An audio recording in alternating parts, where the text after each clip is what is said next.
I am Gabriel Hayes, 70 years old, and I am a retired engineer. My son Matt and his wife Nicole recently found their dream home, a $600,000 mansion.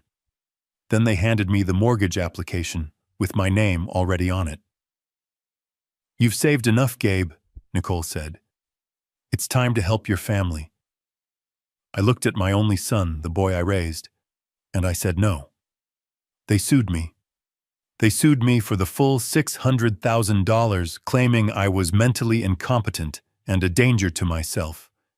But when we got to court, the judge looked past their lies, looked right at me, and asked one simple question that unraveled their entire world. Before I tell you what that question was and what happened next, I'd love to know where you're watching from tonight. Let me know in the comments. And please hit like and subscribe if you believe that family should be about respect, not just about what you can get. The spring in the filter basket of my coffee maker had finally given up. It was an old machine, a reliable workhorse that Alice, my late wife, used to curse at every morning. But it made good, strong coffee, and at 70 years old, I find more comfort in repairing old things than learning new ones. I was twisting a piece of 18-gauge wire into a makeshift coil when the back door flew open. No knock. In my house, only one person does that anymore. "We're here." Nicole's voice sharp and too loud for a Tuesday morning. She swept into my small Oregon kitchen, all perfume and bright colors, followed by my son Matt. She was holding a bottle of wine, a fancy French name I couldn't pronounce, wrapped in a gold bow. "A little something for you, Gabe," she chirped, setting it on my Formica countertop. I stared at the bottle. $80 easy. "You know I don't drink, Nicole." "Oh, silly me." She laughed, a high, brittle sound that always set my teeth on edge.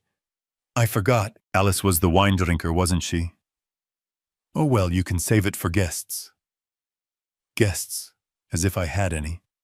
Since Alice passed 5 years ago, this house had been quiet. Nicole knew that. This wasn't a gift. It was a power move. A reminder that she didn't know me and didn't care to. It was a way of saying, the old queen is dead, I'm the new one. Matt, my son, 42 years old, and looking 50, finally spoke.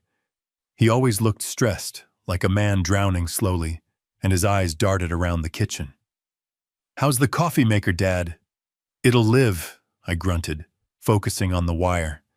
I didn't want to look at them. Their visits were never just visits. They were campaigns.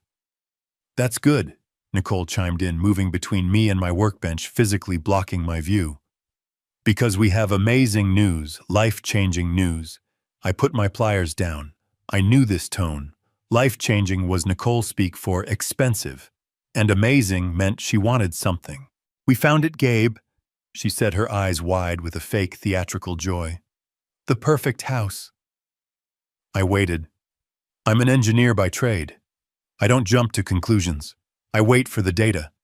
I've spent my life analyzing stress points, weak joints, and faulty designs. And my daughter-in-law Nicole was the most poorly designed system I'd ever encountered. All flash, no foundation. "It's up on Claremont Hill," she gushed, pulling out her phone to show me pictures. 4 bedrooms, a 3-car garage, there's even a little guest cottage out back. It's us. "Sounds expensive," I said, wiping grease from my hands onto a rag. "It's an investment, Dad." Matt corrected me quickly, stepping forward. "It's what we've always talked about. A place for the grandkids. Eventually." I looked at them. Married 10 years, no grandkids. Just a lot of talk about building their brand and living their best life. Their best life always seemed to be funded by credit cards I suspected they were drowning in. "Well, son, congratulations." I turned back to my coffee maker. The conversation, as far as I was concerned, was over. "Ah," Nicole said, her voice like ice water. "That's the other part of the news." She stepped forward, blocking my light completely. From her designer handbag, a thing that probably cost more than my monthly pension check, she pulled out a thick, professionally bound document. She slid it across my kitchen table, scattering the tiny screws from my coffee maker. "We need you to sign this." she said, her smile bright and hard. I sighed. I picked up the document. It was heavy. I pulled my reading glasses from my shirt pocket, wiped a smudge off the lens, and put them on. I expected a cosigner application. I expected a request for a loan, a gift, something I could politely refuse. What I saw stopped my heart.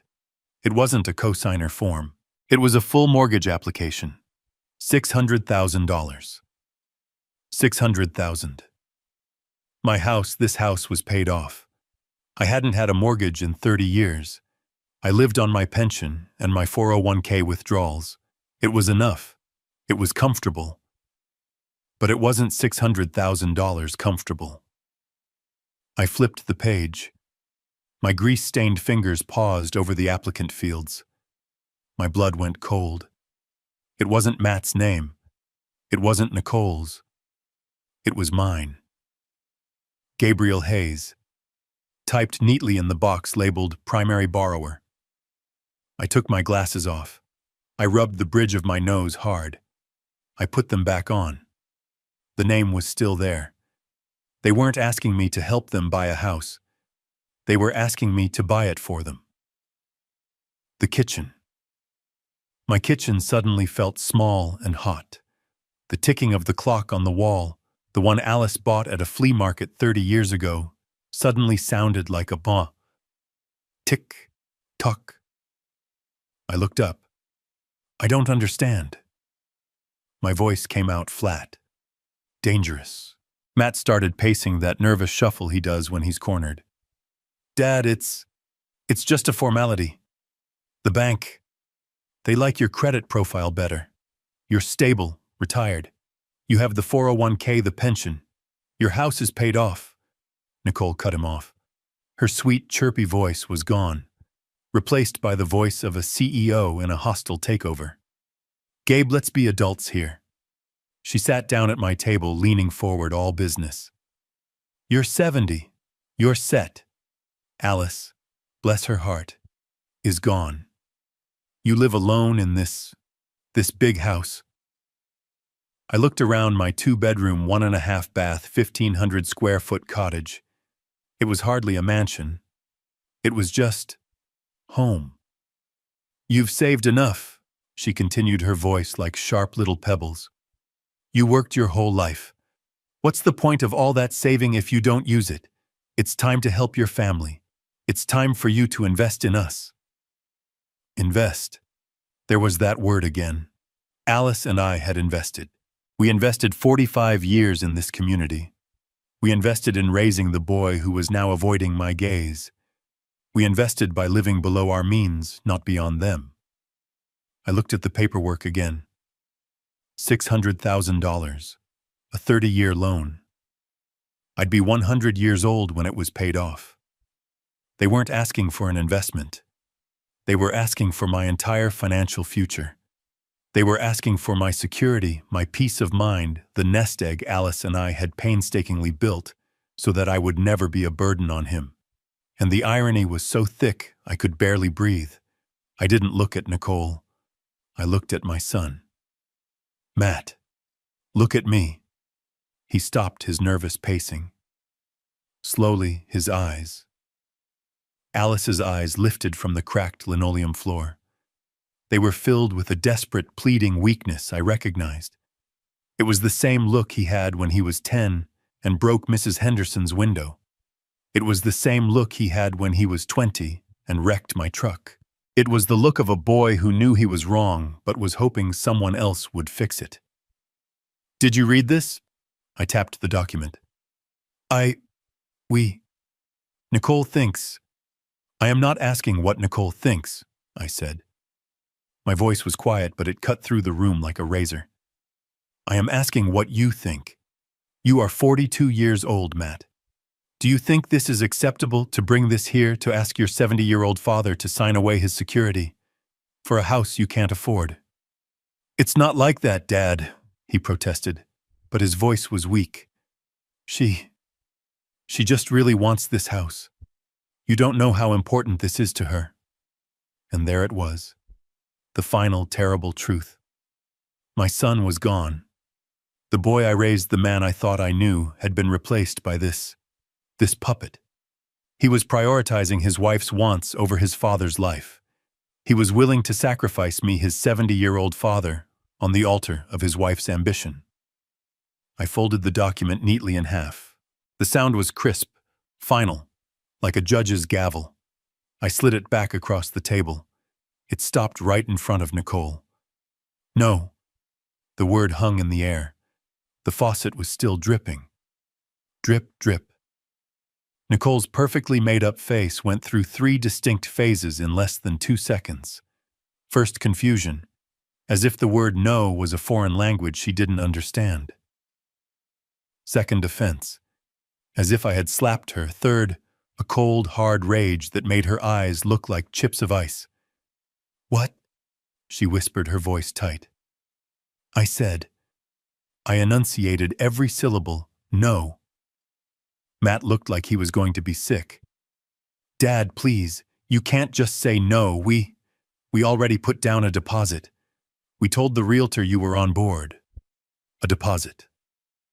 With what money? My money, the money I suspected they'd been subtly bleeding from me for years. "Then you'd better call that realtor," I said, turning my back on them. I walked to the sink. "You'd better call him and tell him you lied. If Nicole wants that house," I said, my voice muffled by the sound of running water as I rinsed my coffee mug, "then you two can figure out how to buy it." "You selfish old man!" Nicole shrieked. The civility was gone. I turned around slowly, drying my hands. "Get out of my house." "What?" I said. "Get out." Matt, finally finding a spine, grabbed his wife's arm. "Nicole, come on. We're leaving." "No." She yanked her arm free. She pointed a finger at me, her hand shaking. "You are just sitting on all that money Alice left. You're letting it rot. We are your family." "A family doesn't ask its father to sign his financial death warrant," I said, walking toward them. Nicole snatched the mortgage papers off the table. "You will regret this, Gabe. I promise you, this isn't over." "I'm sure it's not," I said, holding the back door open for them. They stormed out. The screen door slammed shut behind them, the frame rattling in protest. I heard their car engine roar to life, tires spinning on the gravel of my driveway as they peeled out. I stood there listening until the sound faded. I went back to the counter. The $80 bottle of wine was still there. I picked it up and walked to the back porch, uncorked it, and poured every last drop onto Alice's dying rose bushes. I sat down on the old porch swing. My hands were shaking. Not from fear, from adrenaline. Nicole was right about one thing. This wasn't over. It was just the beginning. I stood on that back porch for a long time. I stood there long after their car squealed out of my driveway, leaving a black mark on the gravel and a cloud of dust in the air. I listened to the sound of their engine fading, taking the last bit of my family's peace with it. I looked at the $80 bottle of wine Nicole had left on my counter. I picked it up, walked back outside, and poured every last drop onto the patch of weeds by the porch steps. The next 2 days were quiet. Too quiet. The silence in the house was heavy, suffocating. I called Matt's phone on Wednesday afternoon. It went straight to voicemail. "Son?" I said, my voice sounding rough. "It's your father. We need to talk." I hung up. He didn't call back. I called again on Thursday, straight to voicemail. This time I didn't leave a message. I am a 70-year-old man. I have earned many things in my life. I will not beg my own son to speak to me. Part of me, the father part, tried to find an excuse. He's embarrassed, I told myself. He's ashamed. He's at home getting an earful from that harpy he married. I told myself they just needed time to cool off. They needed to realize how insane, how disrespectful their proposition had been. I tried to believe that the son I raised, the boy I taught to ride a bike and bait a hook, would eventually remember who he was. I tried to believe that blood was thicker than Nicole's ambition. I was wrong. The proof arrived on Friday. I walked down my long gravel driveway, the Oregon air crisp and damp. My joints always ache in this weather. The mailbox door creaked open. Junk mail, an ad for gutter cleaning, the local paper, and one thin envelope that didn't belong. It was from Bank of America. My heart tightened. I hadn't banked with B of A in 30 years, not since Alice and I opened our joint account at the local credit union. I tore it open right there at the end of my driveway. My eyes scanned the page. It was a form letter. Cold, impersonal corporate. Dear Gabriel Hayes, we regret to inform you that we cannot approve your application at this time. Application. I hadn't applied for anything. I read further down. Your recent application for a $20,000 home equity line of credit. My hand started to shake. $20,000. Has been declined due to recent suspicious activity on your credit profile and insufficient income verification. I read the letter again and again. A line of credit. Against my house. The house I paid off in 1997. The house they just tried to get me to buy for them. It wasn't a coincidence. This wasn't a mistake. This was Plan B, that cooling off period I'd imagined. It wasn't cooling off, it was rearming. The rage from Tuesday, the cold, analytical anger I felt when I saw my name on that mortgage, it came flooding back 10 times stronger. This wasn't just pressure. This wasn't just a disrespectful ask. This was fraud. This was theft. They hadn't just stormed out of my kitchen defeated. They had gone straight home, logged onto a computer, and tried to steal from me. They tried to leverage the equity in my house behind my back to get the money they wanted. And the only reason it failed was because I was an old man living on a fixed pension. Insufficient income verification. They had tried to get the loan using my identity, but without my real financial information.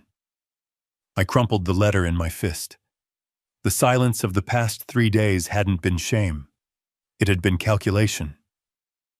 I stood there by my mailbox, the empty road stretching out in front of me. I finally understood.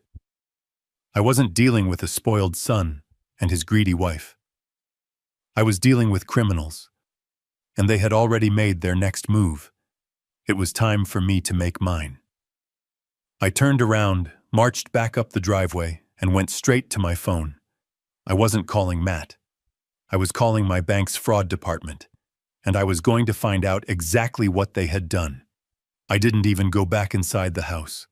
I stood right there on the gravel driveway, the damp Oregon air chilling my hands, and I dialed the 1-800 number on the letter with a thumb that was shaking not from cold, but from a cold, hard rage. The phone clicked. A robotic voice answered. Thank you for calling Bank of America's Fraud Protection Department. I hate these automated menus. They're designed to make you give up. I punched 0 over and over until a human finally picked up. Fraud Department, this is Susan. How can I help you? Her voice was bored. She'd probably taken 100 calls like this today. My name is Gabriel Hayes, I said, my voice steady, deceptively steady. I'm holding a rejection letter for a $20,000 line of credit that I never applied for. Oh, I'm very sorry to hear that, sir. Her voice clicked into a professional script. That must be very upsetting. Let me pull up your file. Can you please confirm your social security number? I recited the 9 digits, the 9 numbers that define your entire life in this country. I felt dirty saying them out loud. It felt like a violation.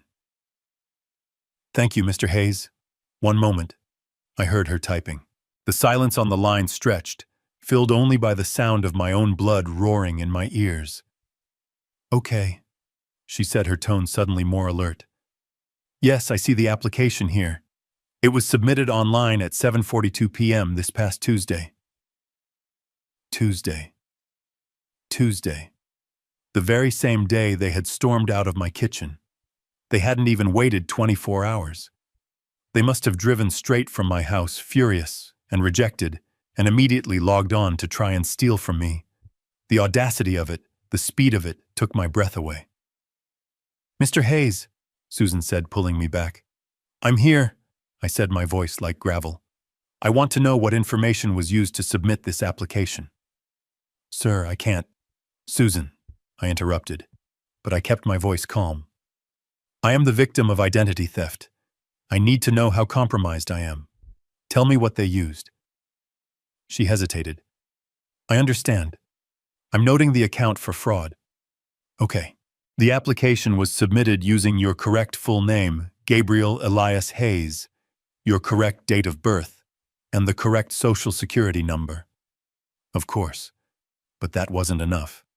There are always security questions. "What else?" I pressed. "What did they use for verification security questions? Mother's maiden name." There was another pause. More typing. "Yes, sir. The applicant did correctly provide your mother's maiden name." I closed my eyes. The world went silent. The wind in the pine trees. The distant hum of the highway. It all faded. Mother's maiden name. I hung up the phone. I didn't say goodbye. I didn't say thank you. I just let my arm drop to my side. I'm an engineer. I'm a man of systems of logic. I shred my bank statements. I burn my old tax returns. My 401k documents are in a fireproof safe in my closet. I am not a careless man. You don't find a man's mother's maiden name on a piece of junk mail. It's not on a utility bill. It's not something you just find while rummaging through a desk. It's something you know. And I knew with a certainty that settled in my gut, like cold lead, that only one person on this earth besides me knew that name. Matt. I remembered it. Not 3 years ago, but 5. Right after Alice died. I was a ghost. I walked through this house, but I wasn't here. The grief was a fog I couldn't see through. Matt had offered to help with the paperwork, the life insurance, the taxes. He sat right there at my kitchen table. This kitchen table. "Dad, this form, this insurance claim, it needs your mother's maiden name."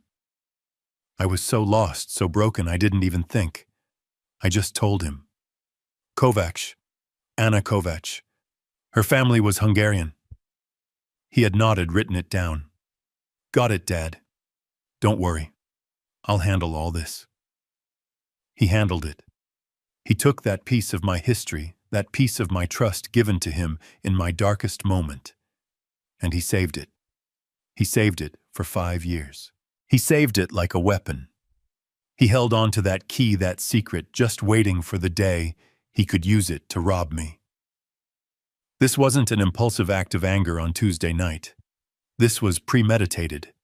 He had been planning this. Or at least he had been holding the tools to do it just in case.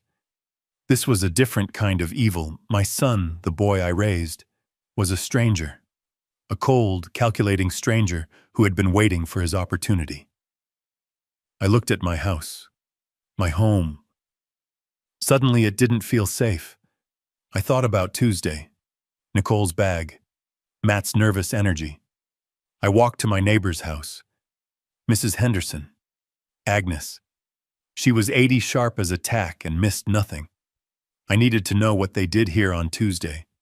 I needed to know what they took. I stood on the gravel, the useless phone heavy in my hand. The letter from the bank felt like a razor blade in my pocket. Kovacs. Anna Kovacs. He had kept that name, that sacred piece of my past, like a burglar keeps a skeleton key, waiting. I looked at my small house. The white paint was peeling, the porch swing Alice loved was listing to one side. It had always been my sanctuary. Now it felt like a crime scene. If they had my mother's maiden name, what else did they have? The mortgage application. The line of credit. They needed proof of my assets. They needed my 401k statements, my pension details. My blood turned to ice. Tuesday. They weren't just here for a minute. They were here for an hour. I walked fast across my patchy lawn to Mrs. Henderson's.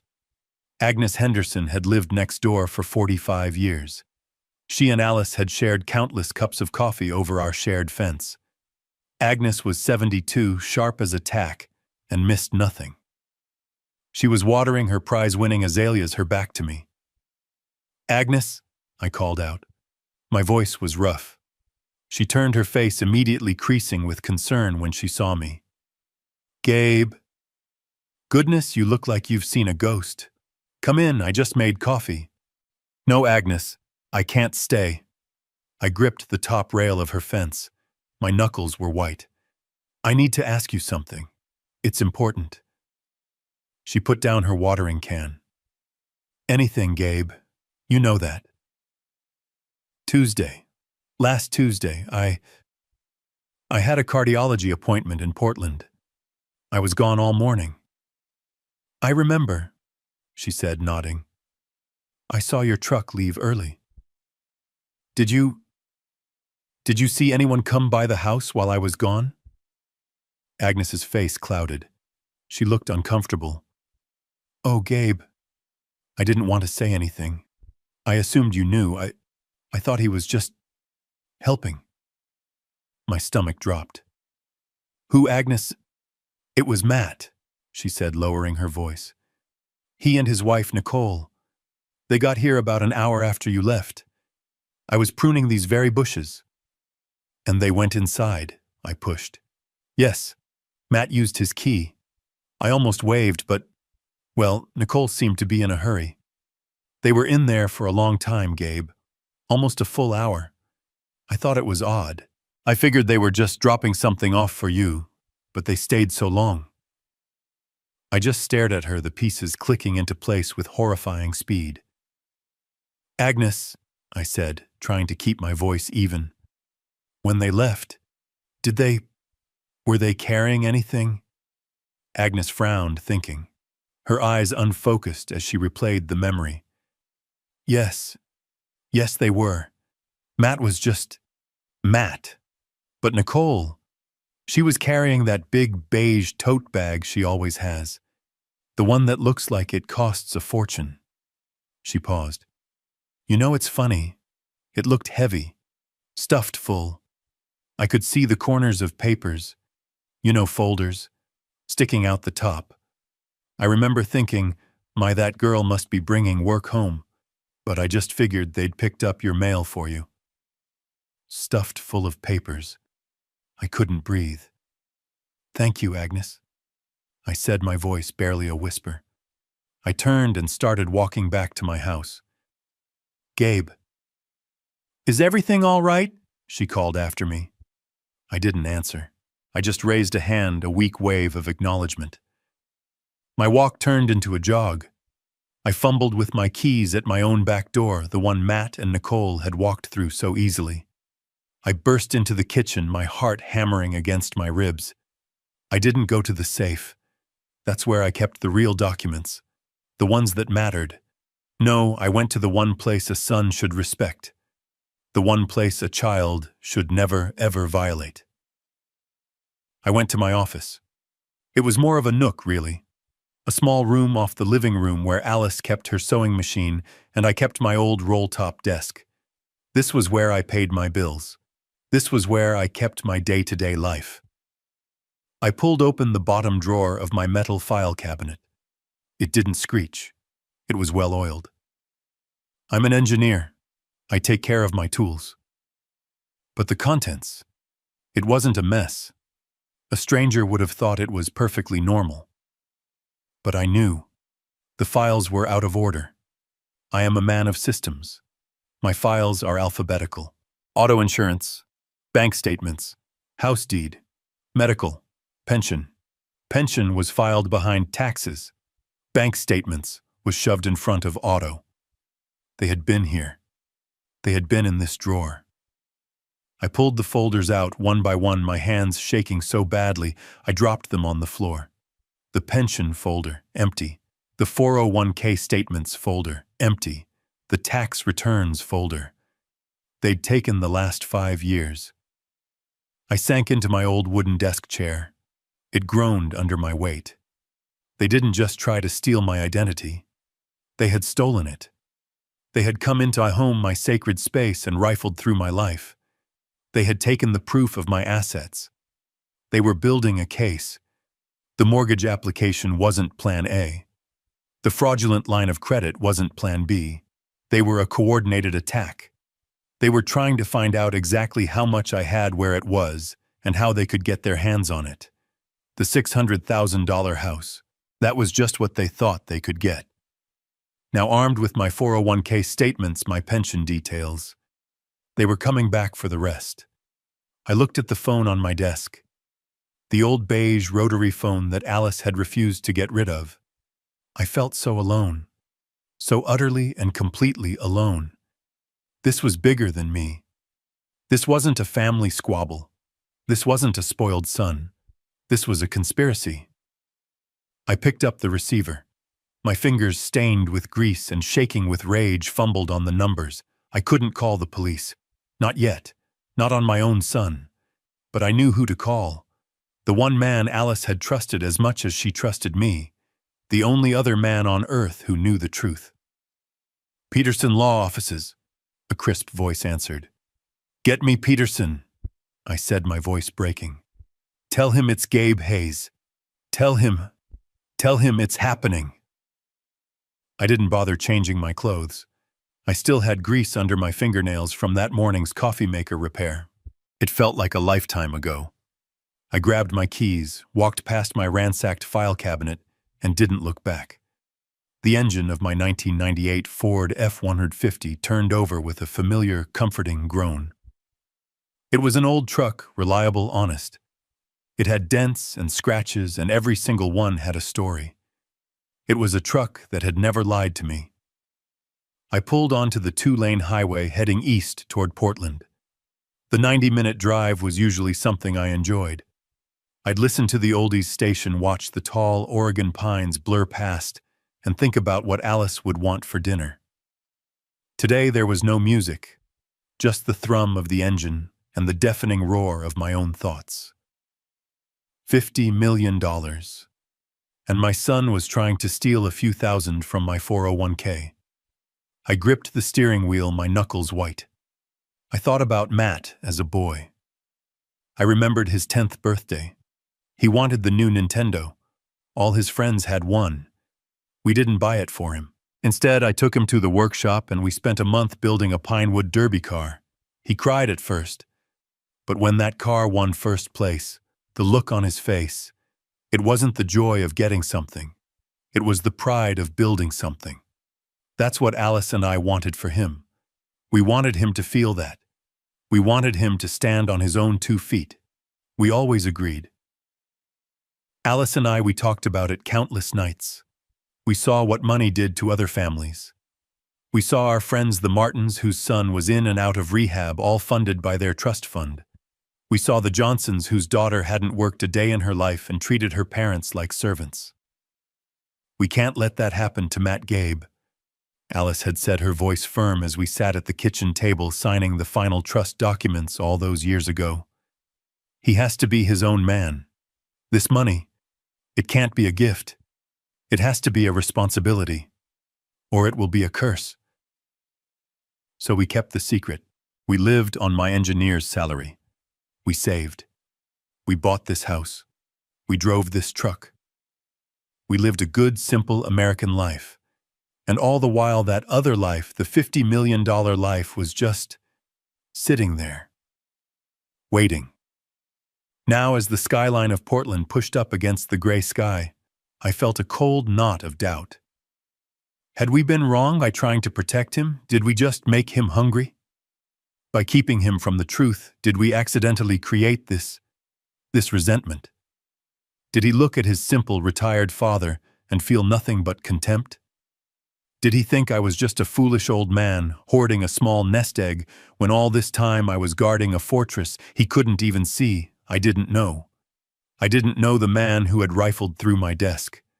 I didn't know the man who had used his dead mother's insurance claim to steal my mother's maiden name. I only knew one thing. He was my son, and he had declared war on me.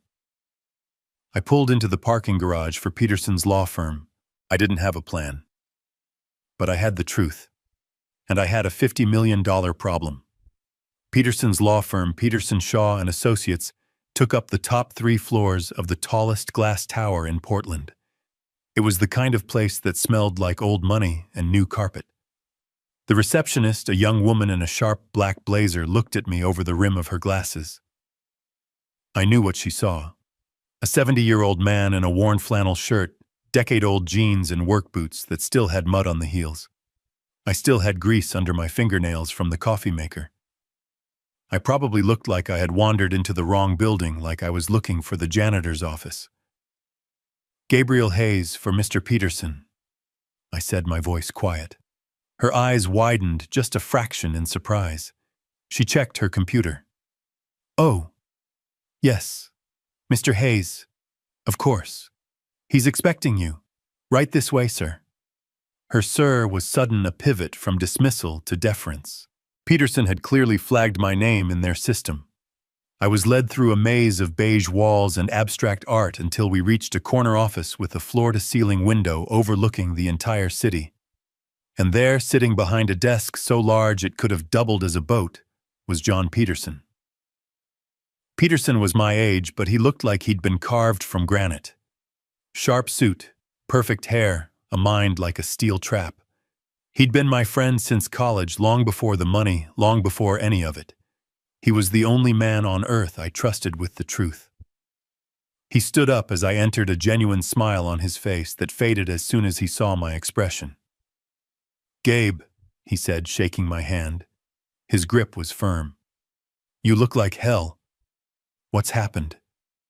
I didn't answer. I didn't sit down. I reached into the inner pocket of my jacket. I pulled out the folded, crumpled mortgage application and the letter from Bank of America. I laid them side by side on his pristine, polished mahogany desk. The greasy smudge from my thumb on the bank letter stood out like a scar. Peterson put on his own reading glasses. He picked up the mortgage application first. I watched his eyes scan the page, his expression hardening. He saw the $600,000 amount. He saw my name. He saw the space for my signature. Then he put it down and picked up the rejection letter for the $20,000 line of credit. He read it, his jaw tightening. He looked up at me. He didn't look shocked. He didn't look surprised. He just looked terribly, profoundly sad. "So," he said, his voice a low rumble, "it started." He took off his glasses and rubbed his eyes. "I was afraid this day would come, Gabe. I truly was. I kept hoping Matt would grow up, that he'd find his own way. He found a way all right," I said, my voice thick with anger. "He found his way into my file cabinet. He used his mother's death to get my mother's maiden name. He's been planning this, John." Peterson nodded slowly. "They get desperate. The children always get desperate." He stood up and walked not to a desk drawer, but to a massive fireproof safe built into the wall behind a framed painting. He spun a combination lock, the clicks precise and silent. The heavy door swung open. Inside wasn't cash. It was rows and rows of thick bound ledgers. He pulled one out. It was dark blue, hardbound, and embossed with gold letters. It didn't say Gabe Hayes. It said, "The Hayes Alice Trust." He placed the massive file on his desk right next to the fraudulent, flimsy mortgage application. The contrast was stark. One was a desperate lie. The other was the $50 million truth. "Well," Peterson said, opening the cover, "Alice was a brilliant woman. She knew this might happen. She insisted on a few safeguards. She called it the character clause." He looked up at me. "The question is, Gabe, are you ready to use it?" Peterson ran his hand over the heavy blue ledger. It was embossed with gold letters, "The Hayes Alice Trust." "Alice was brilliant," he said, his voice a low rumble in the quiet, expensive office. She always knew, this day might come." I just nodded. My throat was too tight to speak. Alice always knew. She knew me better than I knew myself. and she knew our son. Let me explain something. Something my son Matt never knew. Something I never told anyone in our small Oregon town. To Matt, to Nicole, to my neighbors. I'm just Gabe Hayes, the retired engineer from the aerospace plant. The guy who lives on his pension and his 401k. The man who drives a 20-year-old truck and spends his mornings trying to fix a broken coffee maker. That's the lie. Or rather, it's the cover story. A cover story Alice and I agreed on 30 years ago. You see, I wasn't just an engineer. I was a very, very good one. Back in the early 80s, long before I went to work for the big plant, I was working in my own garage. I was tinkering. I was obsessed with a single problem: high-temperature friction in turbine engines, and I solved it. I developed a new metal alloy, a ceramic metallic composite that could withstand temperatures that would turn steel to soup. It was lightweight, self-lubricating, and nearly indestructible. I patented it. Hayes Alloy 7B. I thought I'd sell it for a few $1,000. Maybe buy Alice a new car. Instead, a defense contractor, one of the biggest in the world, bought the patent. They didn't just buy it. They bought my life. They bought my silence. They bought my future. They use that alloy in everything now. Jet engines, medical implants, deep-sea drilling equipment. The check they gave me. I still remember Alice and I sitting at our kitchen table, the same table Matt and Nicole just sat at. Just staring at it. It had so many zeros I thought it was a typo. $50 million. Alice and I sat at that table for 3 days. We didn't sleep. We just talked. We could have bought a mansion in Beverly Hills. We could have bought a private island. We could have become them. People like Nicole. But Alice, she was the smart one. She was the foundation. Gabe, she said, her hand covering mine. This isn't money. This is poison. It's a curse if we let it be. It will ruin Matt. It will make him weak. We can't let him know. Not until he's a man. Not until he's earned the knowledge. So we made a decision. We called Peterson. We created the Hayes Alice Trust, an irrevocable trust. We locked it away. We put it in investments so secure, so anonymous, that it just grew, silently in the dark. And we went on living. I took the steady, respectable job at the aerospace plant. We lived on my salary. We drove Fords. We saved for Matt's college in a normal savings bond account. We lived on my pension. We lived on my 401k. We lived a good, simple American life. Matt and Nicole, they had just torn my office apart. They had stolen my pension statements. They had stolen my 401k reports. They had stolen my tax returns. They thought they had found my treasure. They were fighting over the bait. They were trying to steal the few $100,000 I kept in my decoy accounts, while the $50 million whale swam right beneath their feet. And they had no idea. Peterson turned a page in the heavy blue ledger. And here it is, he said, tapping the paper. Section 4, Article B, the Alice Hayes Character Clause. His voice was flat professional, reading the legal text that Alice had insisted on. The assets of this trust are designated primarily for the benefit of any and all grandchildren of the creators. The primary beneficiary, Matthew Hayes, he paused, may only assume a managerial role as executor of the trust upon demonstrating. Peterson stopped reading and looked up at me over the rim of his expensive glasses. Demonstrating the highest standard of financial responsibility and moral character. I just stared at him. Highest moral character. Peterson closed the massive book. The sound was a heavy final thud that echoed in the silent office. Your son Gabe, in his desperate, greedy, and frankly stupid attempt to steal what he thought was a few $100,000, has just legally proven that he is morally and financially unfit to ever touch 50 million. The irony was so bitter I could taste it, like ash in my mouth. By trying to steal the scraps from my table, he had just set fire to his own inheritance. He had violated the one rule Alice put in place to protect him from himself. He had failed the test. "So what do we do?" I finally asked. My voice was a low growl. "We do nothing," Peterson said. His eyes were cold. "We let them. They've committed fraud. They've committed identity theft. They think they're holding all the cards. We let them play their hand. We wait for them to make their next move." I nodded. I stood up. I felt heavier, but also clearer. I drove the 90 minutes back to my house. The anger from the morning was gone. It had been replaced by something cold, something hard. I had lost my son, not to death like I lost Alice, but to this, to weakness, to greed, to whatever that woman Nicole had turned him into. I pulled my old truck up the gravel driveway. It was dark now. The porch light was off. The house looked cold.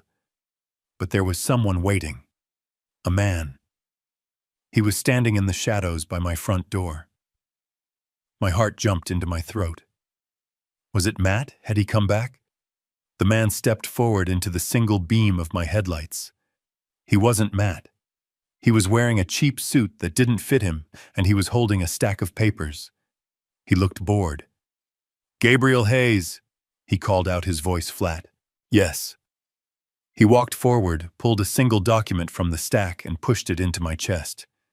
"You've been served." I looked down at the papers in my hand. The fluorescent white of the paper glowed in the dark. My son and his wife weren't just trying to steal from me. They were suing me. I stood there in the dark. The man's footsteps crunched on the gravel as he walked back to his car, disappearing into the night. He had left the papers in my hand. They were still warm from his grasp. I didn't move. I just stood there under the single weak bulb of my porch light, the smell of the damp pines thick in the air. I looked down at what he had given me. A summons. A legal document from the state of Oregon County of Clackamas. Nicole Hayes and Matthew Hayes. Plaintiffs versus Gabriel Hayes, defendant. Plaintiffs. Defendant. My son. Suing me. My hands, the hands of an engineer, hands that had built engines and fixed transmissions. They were shaking. I fumbled with the staple, tearing the paper. I skipped past the legal boilerplate, looking for the what, and then I saw it. Seek monetary damages in the amount of $600,000. 600,000. The number just hung there. It didn't seem real. It was an abstraction, a string of zeros. It was the price of the house they wanted. They were suing me for the house. They were suing me for the right to own something they couldn't afford. I felt a bitter, dry laugh try to escape my throat. Of course, this was the next move. This was the, "You will regret this." But then I kept reading, and the laughter died. Because it wasn't just about the money. Oh God, if only it had been just about the money. I read the next line. "And furthermore, petition this court for an emergency hearing to establish a conservatorship over the person and estate of Gabriel Hayes, citing advanced age and cognitive impairment." Cognitive impairment. Conservatorship. The words hit me harder than any physical blow. They weren't just trying to get a house. They were trying to get me. They were trying to take my life. I stumbled back and sat hard on the old porch swing Alice loved. The chains groaned under my weight. I read on my eyes, scanning the sworn affidavits attached to the petition. The lies. They were so detailed. First, Nicole's statement. It was poetry. It was fiction. "I, Nicole Hayes, being of sound mind, do swear that my father-in-law Gabriel Hayes did on numerous occasions, including but not limited to Thanksgiving of 2023 and Christmas of 2024, verbally promise to take care of our future and buy us a home as a family asset." I gripped the paper. Thanksgiving. I remembered Thanksgiving. I remembered telling Matt he needed to start contributing to his own 401k, not just relying on mine. Her lies continued. Relying on this repeated promise from my father-in-law, she wrote, my husband and I made significant, irreversible financial decisions.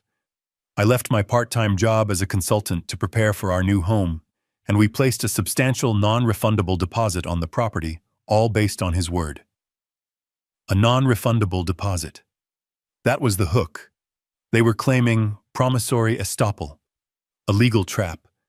They were saying they had been damaged by a promise I never made. I never promised them a dime. Alice and I had one rule, one single ironclad rule: you make your own way. We gave Matt an education. We gave him love. We gave him a stable home. We never ever promised him a free ride. And he knew it. But the petition wasn't finished. The next page was worse. It was the request for the conservatorship. It was Matt's sworn statement, or at least it had his signature on it. The words were pure Nicole. My father, Gabriel Hayes, has shown significant signs of cognitive decline over the past year. I read on my stomach churning. He has become dangerously forgetful. He often misplaces his keys and wallet. He has become reclusive, refusing to see family or friends. He has exhibited paranoia, accusing us of things we have not done. They were using my quiet, frugal life as evidence of self-neglect. They were twisting my privacy into isolation. And then came the final dagger. The most alarming sign of his impairment, Matt's statement read, is his complete lack of memory regarding his promise to buy us our home. He became agitated and confused when we presented him with the paperwork, as if he had no recollection of our many conversations. We are not angry. We are terrified. We are afraid he is a danger to himself. We fear he will, in his confused state, mismanage or give away the assets he worked his whole life to build. I dropped the papers. They scattered across the old wooden planks of the porch. I finally understood. This wasn't about a house. The house was just the prize. This was about control. My refusal. My simple, firm no. They weren't seeing it as a boundary. They were twisting it.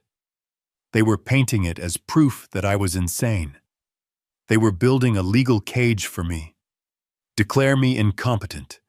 Seize control of my estate, the 401k, the pension, the small-town house they thought was my only asset. They would get the $600,000 and everything else. I would be a prisoner locked in a nursing home, legally dead, while they drained my life's work. And the beauty of their plan, the truly evil genius of it, was that the very act of me fighting back, of me getting angry, of me saying they were conspiring against me, would just be more proof of my paranoia. They had backed me into a corner. I sat there for a long time, the cold night air seeping into my bones.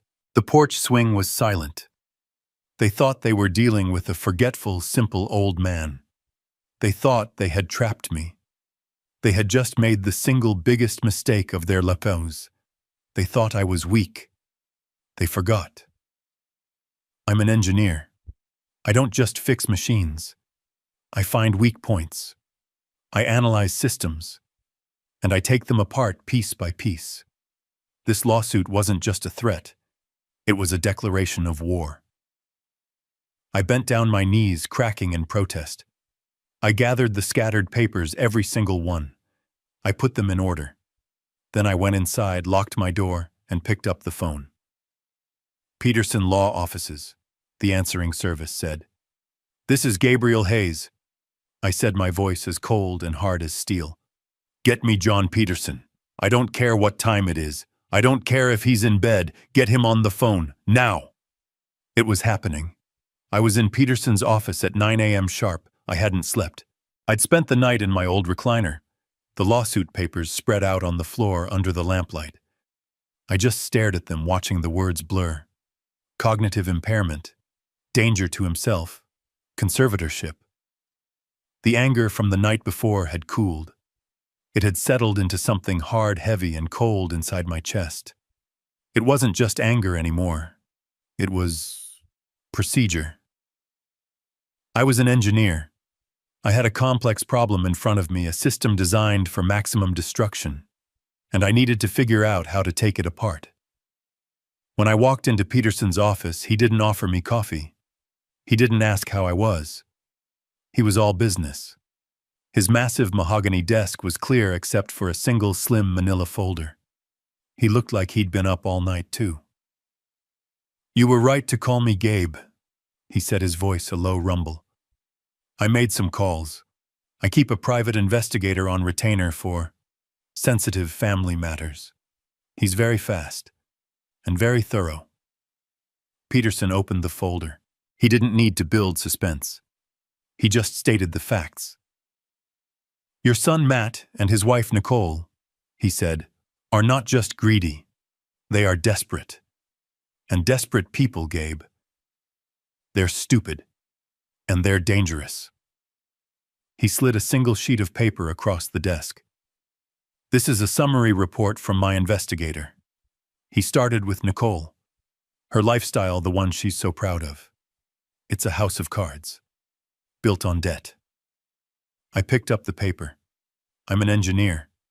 I'm good with numbers. But these numbers, they didn't make sense. It was a credit report summary. "That's not a typo, Gabe," Peterson said, watching my face. "You're reading it correctly. Your daughter-in-law, Nicole, is currently carrying $83,000 in outstanding high-interest credit card debt.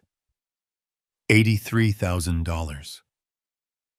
I thought of the $80 bottle of wine she'd brought to my house, the designer handbag, the constant casual, cruel mentions of trips I couldn't afford, restaurants I'd never heard of. "It's all here," Peterson continued, tapping the paper. "American Express, Visa, Nordstrom, Saks, Fifth Avenue, 3 different furniture store cards. She's been living like a millionaire. The problem is, as far as we can tell, she doesn't have a job. Not one she's declared taxes on anyway." She wasn't just bragging. She was panicked. She wasn't just spending. She was drowning. "But Matt," I said the words feeling like ash in my mouth. "Matt has a good job. He's a regional sales manager. He must make good money. He can't be okay with this." Peterson's face didn't change. He shook his head slowly. He slid a second piece of paper across the desk. This one was a printout of what looked like an internal company memo. "Matt had a good job," Peterson corrected me. "He was terminated 6 months ago." I stared at the paper. Terminated. Fired. "Why?" I whispered. "Embezzlement," Peterson said. The word was ugly. Clinical. He was caught skimming $5,000 from the corporate expense account. Falsifying receipts. His company, John Deere, didn't want the bad press. They're a family company. They fired him quietly. They gave him 6 months to pay the money back before they pressed criminal charges. The pieces fell into place. Not with a click, with the sound of a building collapsing. 6 months. He had been unemployed for 6 months. He had been pretending to go to work every morning. He had been coming to my house, eating my food, lying to my face. The 6-month deadline to pay back the stolen money. It was probably right. Now. The stolen 401k statements. The fraudulent line of credit. The lawsuit. This wasn't about ambition. This wasn't about living their best life. This was about survival. The house, I said, the realization hitting me. The $600,000 house. "Exactly," Peterson said. "It's not a dream. It's a lifeline. They're bankrupt, Gabe. They're about to lose everything. They're not just trying to buy a house with your money. They're trying to use you. My investigator believes the plan was to get a massive mortgage in your name immediately, take a cash-out equity loan against the property to pay their debts, and then most likely let the house go into foreclosure, destroying your credit, not theirs. A drowning man pulling his own father underwater to use him as a flotation device. I thought about the lawsuit. The claim that I was the one who was cognitively impaired. The accusation that I was the one who was forgetful and a danger to my own finances. They weren't just attacking me. They were projecting. They were accusing me of their sins. I looked at Peterson. They've stolen my identity. They've lied to the court in a sworn affidavit. They've tried to defraud a bank. And Matt embezzled. Yes, Peterson said. So, I said, feeling the cold engineering logic return my voice flat. They're not just immoral, they're criminals. Peterson nodded. They are. And they've just given us all the ammunition we need. They've handed us the rope. I stood up. I walked to the window and looked down at the city. All those people living their lives completely unaware of the poison flowing just beneath the surface. Good, I said, turning back to Peterson. Because they don't know who they're dealing with. They think I'm a forgetful old man living on a pension.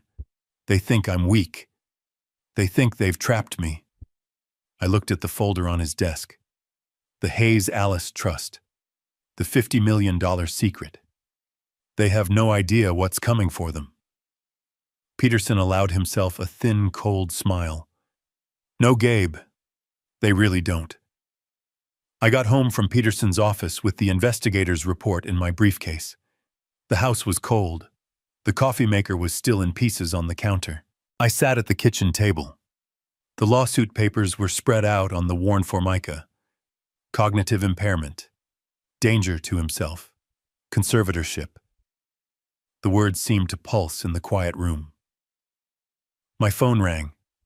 It vibrated on the tabletop, a harsh buzzing sound that made my teeth ache. I looked at the screen. Matt. I let it ring 3 times, each buzz echoing the hollow space where my trust used to be. Then I picked up. I didn't say hello, I just waited. Dad. His voice was small, hesitant. Not the voice of a confident sales manager. Not the voice of a man suing his father.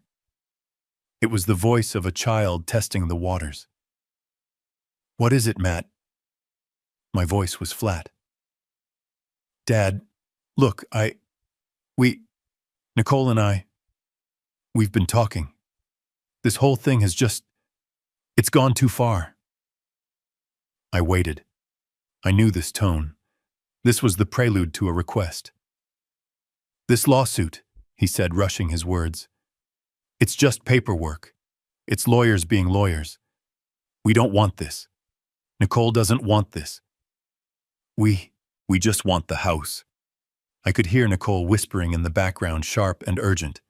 Tell him the deal. Look, Dad. Matt said, his voice suddenly stronger, rehearsed. We can make this all go away. Right now. We call the lawyers. We drop the lawsuit.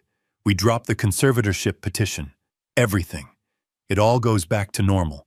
All you have to do is sign the mortgage papers. I almost laughed. A dry, bitter sound. It was so arrogant. So stupid. They thought they could file a legal document attempting to strip me of my rights as a human being and then use it as a negotiating tactic. They thought they could accuse me in a court of law of being mentally incompetent and then offer to take it back if I gave them $600,000. It was the logic of a kidnapper. Give us the ransom and we'll return the hostage. The hostage was me. And as I sat there listening to my son's pathetic, manipulative plea, I suddenly remembered another time. Matt was 10. My wallet was on the dresser. Alice and I were getting ready for church.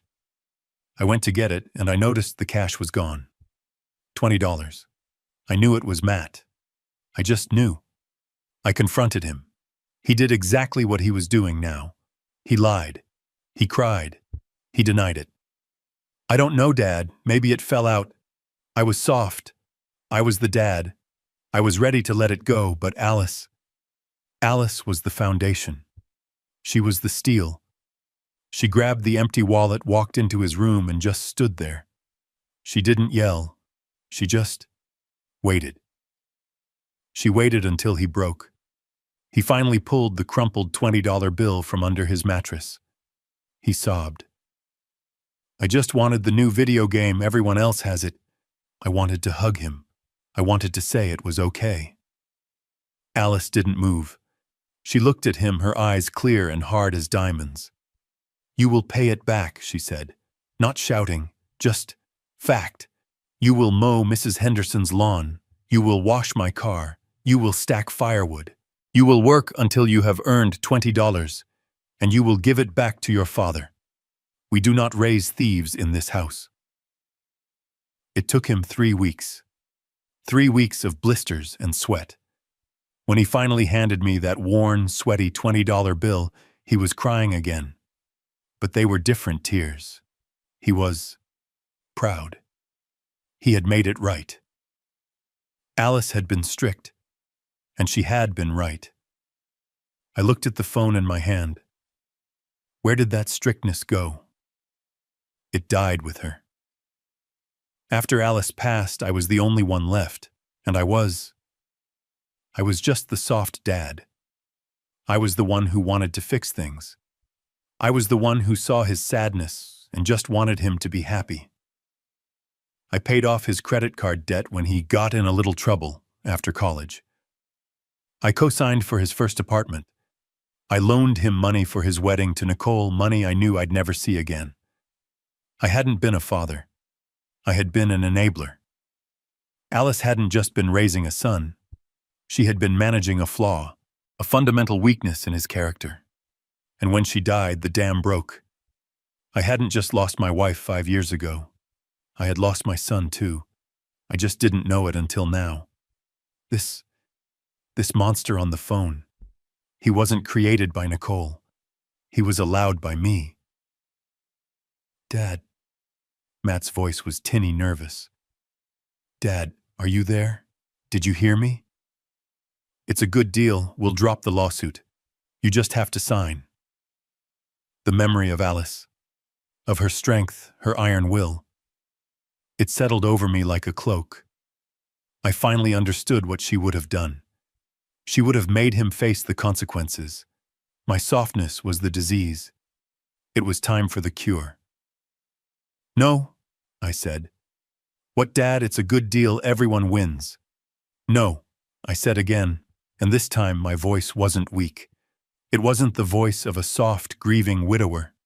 It was the voice of Gabriel Hayes, the engineer, the man who built things that last. You filed a lawsuit, Matt, I said, my voice cold. You signed your name to a document that calls me insane. You accused me of being a paranoid old fool. Dad, that was just lawyer talk, he said, his voice rising in panic. It didn't mean anything. It meant everything, I said. You put this in front of a judge. You wanted the court's opinion. Now, you're going to get it. Dad, no. Wait, we can fix this. Don't do this. I'll see you in court, son. I hung up the phone. I looked at the lawsuit papers. I looked at Peterson's report. The battle was just beginning, and I was finally ready to fight. I hung up on Matt. I'll see you in court. The words tasted like acid. I needed air. I needed normal. My truck felt like a cage. Peterson's office was a fortress, and my house was a crime scene. I needed normal. I drove to the Roundup Cafe. It's a small place on Main Street. I've been eating breakfast there every Friday for 30 years. Alice and I had our own booth. Booth number 4, the one by the window. After she passed, I kept coming. It was routine. It was comfort. The bell over the door chimed just like it always does, and the entire cafe went silent. It wasn't just a lull in conversation. It was a stop. Forks on plates stopped scraping. Conversations died mid-word. It was the kind of silence you get when a cop walks into a rough bar or when the town pariah walks into church. Brenda, the owner, was behind the counter. She's a tough woman my age who's probably poured me 1,000 cups of coffee. She usually yells, "Hey Gabe," the usual. She didn't yell, she saw me. Her face tightened, and she immediately looked down, busying herself by wiping a counter that was already clean. I felt cold. a chill that had nothing to do with the Oregon weather. I walked toward my booth. I could feel the eyes on me. Every person in that diner, the ranchers in their work coats, the old-timers at the counter, they were staring. I slid into booth number 4. The vinyl was cracked in the same places. It still smelled like maple syrup and old coffee, but it felt wrong. It felt hostile. Brenda finally came over. She wasn't carrying a coffee pot. She was holding a menu I hadn't looked at since 1995. "Can I help you, Mr. Hayes?" she asked. "Mr. Hayes, not Gabe, not the usual. Mr. Hayes." I looked up at her. Her face was a polite professional mask. The warmth I'd known for 30 years was gone. "Brenda," I said, my voice confused. "It's me, Gabe." "I know who you are, sir," she said, her voice flat. "What can I get you?" Just the usual, Brenda. Black coffee." "Right away." She turned and walked off. She didn't stop to chat. She didn't ask about the truck. She didn't mention the rain. She came back, slapped the mug down so hard the coffee sloshed onto the saucer, and left. The silence in the cafe broke, but it didn't go back to normal. It was replaced by a low, buzzing murmur. Whispers. I tried to ignore it. I tried to drink my coffee. It tasted burnt. I picked up the local paper, but I couldn't read the words. I was listening. I couldn't help it. "Suing his own son," I heard from the booth behind me. No, that was wrong. They were suing me. "Poor Nicole," a woman's voice said from the counter. She just looked devastated. Said they're just trying to help him. Brenda said he promised them a house. $600,000. And now he's claiming he doesn't remember. Just forgot. Like it was nothing. It's the confusion that's what I heard. Sad, really. He was always such a nice man. Confusion, forgot. Sad. The words from the lawsuit. I felt my stomach clench. This wasn't just diner gossip. This was a campaign. This was Nicole. She hadn't just filed a lawsuit. She had gone to work. She had come here. She had sat at this counter. And she had cried. She had cried her crocodile tears and told them all her story. The story of the forgetful, cruel old father-in-law and the loving, worried children who just wanted to help. She was poisoning the well. She was turning my town, my home, against me. This wasn't just about winning in court. This was about destroying my reputation. It was about isolating me. It was about making sure that when I did fight back, everyone in town would just nod sadly and say, "See, he is paranoid. He is confused. Poor man." She was building her case in the court of public opinion. I looked up from my coffee. At the counter, Bill and Jerry, my fishing buddies, were finishing their eggs. They saw me looking. Bill dropped his gaze. "Jerry," he turned his back, deliberately. That was it. That was the final nail. They had known me for 40 years. We had buried friends together. We had watched our children grow up. And one tearful, slanderous story from a 40-year-old woman they barely knew. And I was out. I was the crazy old man. I pulled a $5 bill from my wallet and dropped it on the table. The coffee was untouched. I stood up. The whispering stopped again. That heavy, judgmental silence fell over the room. I walked toward the door. I didn't run. I am Gabriel Hayes. I am not a coward. I walked slowly, my head held high, feeling every single pair of eyes on my back. I pushed the door open. The bell chimed, announcing my exit. I stepped out into the cold, clean air. It felt good to breathe again. I had just lost my son. I had just lost my town. This was no longer about a house. This wasn't even about the $50 million Peterson was guarding. This was about my name. This was about my mind. And I would sooner burn my entire fortune to the ground than let them take that from me. I drove home from the Roundup Cafe. The 10-minute drive felt like an hour. My town, my friends, my home. Nicole had done it, in one morning, with a few well-placed tears and a story about a confused, forgetful old man she had poisoned 30 years of relationships. She had turned me into a pariah. I sat in my truck in my own driveway for a long time. I looked at my house. It didn't feel like mine anymore. It felt like a fishbowl. I felt the eyes of my neighbors. Agnes Henderson's curtains twitched. I wondered if Nicole had gotten to her too. I felt trapped. I finally went inside and locked the deadbolt. A useless gesture. The invasion had already happened. I was sitting in my old recliner, the silent house pressing in on me when the knock came. It wasn't a friendly knock. It wasn't Matt forgetting his key. It wasn't Agnes with a slice of pie. It was a sharp, official rap. The kind of knock that means you don't have a choice about answering. I opened the door. A woman was standing on my porch. She was in her late 30s, wearing a navy blue pantsuit, sensible shoes, and an expression that was completely blank. She held a clipboard like a shield. "Mr. Gabriel Hayes?" she asked. Her voice was flat. "Yes." She held up a laminated ID badge. "My name is Ms. Evans.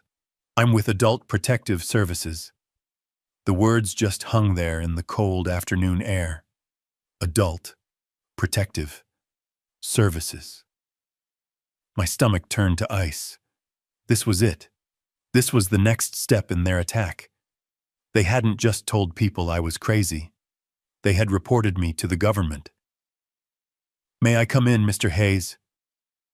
It wasn't a question. I stepped aside. I felt like a criminal in my own home. She walked in, not wiping her feet, her eyes scanning everything. She didn't look at my family photos. She didn't look at the beautiful ship in a bottle I spent a winter building. She looked at the dust on the end table. She looked at the stack of old newspapers by my chair. She sat at my kitchen table, the same table where Matt and Nicole had sat just days before. She placed her clipboard down. "Mr. Hayes," she began, her voice a monotone drone. "We received a detailed report this morning, an anonymous report, expressing serious concern for your welfare." Anonymous. I almost laughed. I could hear Nicole's voice in that word, the feigned concern, the crocodile tears. "The report alleges," she consulted her notes, "severe self-neglect, social isolation, and signs of increasing paranoia." Paranoia. There was that word again. The word from the lawsuit. "I'm fine," I said. My voice was rough. "That's what we're here to determine," Ms. Evans said, clicking her pen. "I just need to ask you a few routine questions. This is for your own protection, sir." The humiliation felt like a physical weight pressing me down into the chair. This woman half my age was here to protect me from myself, all based on the lies of a desperate, greedy woman and the son who enabled her. "What did you have for breakfast today, Mr. Hayes?" The question caught me off guard. "What? Your breakfast?" she repeated, her eyes unblinking. "The report says you're not eating properly." I thought back. The coffee maker. The call from the bank. The trip to the diner. The coffee I hadn't drunk. "I had coffee," I said. "I wasn't hungry." She wrote something down. I could hear the scratch of her pen. It sounded deafeningly loud. "Are you taking all your prescribed medications?" I held up my hands. "I take one pill, for blood pressure, every morning. I haven't missed a day in 10 years. She wrote, "The report says you've been confused, forgetful. Are you aware of what day it is, Mr. Hayes?" I stared at her. "It's Friday." "And the month?" "It's October. It's October 19th. And the year? It's 2025. And who is the President of the United States? I gave her the name. I felt my face flush with anger. I am an engineer. I designed fuel system components for aerospace. I have balanced budgets that could buy this entire neighborhood. And this woman, this bureaucrat, was asking me if I knew what year it was. She just nodded, writing. Mr. Hayes, she said, her voice softening, but it was a clinical false softness. The report also mentions paranoia. It says you believe your family is conspiring against you. Do you often feel that people are watching you or plotting against you? And there it was. The trap. The perfect, elegant, inescapable trap. How do I answer that? If I say no, I'm lying. If I say yes, my son and his wife are conspiring against me, they are trying to steal my house, they did steal my identity. What does that sound like to her? It sounds like paranoia. It confirms their entire case. Every word of truth I could say would be twisted and used as a weapon against me as proof of my insanity. I looked at Mrs. Evans. She was just doing her job. A job fueled by the lies of my son. I took a slow breath. Ms. Evans, I said, my voice quiet. I believe I am a private person, and I believe my privacy is being violated. But I am not paranoid. She just wrote something down. I understand. Now, Mr. Hayes, I do need to take a quick look around your home, just to verify the living conditions. Standard procedure. She stood up. She didn't wait for permission. I had to follow her. I felt like a visitor, a suspect. I watched this stranger walk through my life, judging every corner of it. She walked into the kitchen. She opened my refrigerator. There isn't much food in here, Mr. Hayes. Her voice echoed slightly. I live alone, I said, my voice tight. I shop every 3 days. I don't like food to go bad. I bought groceries 2 days ago. There's eggs, milk, some vegetables. She didn't reply. She just closed the door. She went to my bathroom. My bathroom. She looked in the medicine cabinet. She saw my blood pressure pills, my shaving cream, my deodorant. She was checking to see if I was capable. Then she went to my bedroom. My bed was unmade. I hadn't made it. I had been reeling from the lawsuit. I hadn't seen the point. She made a note. Unkempt sleeping area. And that was when something inside me finally snapped. I didn't yell. I didn't move. But the memory hit me so hard I almost staggered.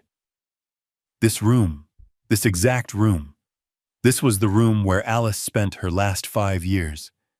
This was the room where I had set up the hospice bed. This was the room where I kept the whiteboard with her medication schedule written out every 2 hours, day and night. This was the room I kept immaculate. I learned to change IV bags. I managed her painkillers. I sat in that very chair in the corner, holding her hand for 1,825 nights.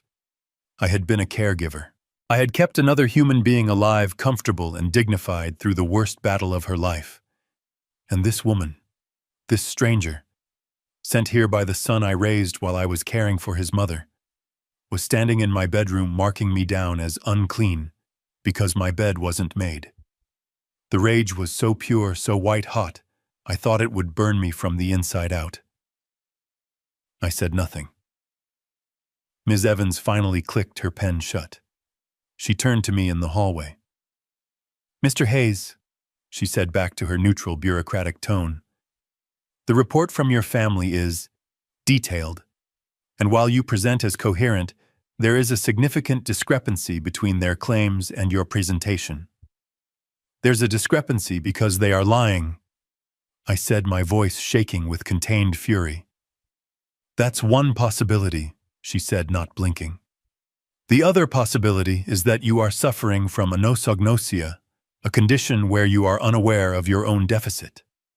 Anosognosia, a clinical-sounding word for crazy. Your family has filed a formal petition with the court for conservatorship, she said. The report I file today will be added to that case. Given the conflicting information, I am legally obligated to recommend a full, independent cognitive and psychiatric evaluation. She expected me to fight her. She expected me to yell, to refuse, to prove I was the paranoid, agitated old man they said I was. I did the opposite. I took a deep breath. I smoothed the front of my flannel shirt. Good, I said. Ms. Evans blinked. Good? Yes, good. I looked her right in the eye. Set it up. I want the full evaluation. I want the best psychiatrist you have. I want the most thorough, invasive, difficult test in your arsenal. Her professional mask slipped. She looked confused. I have nothing to hide, Ms. Evans, I said, opening the front door for her. My family wanted a fight. They've been attacking me from the shadows. I smiled. It wasn't a nice smile. I can't wait to fight them in the light. Ms. Evans left. I stood in my hallway, the silence of the house rushing back in. But it was different now. It was the silence of a home that had been violated, inspected, and judged.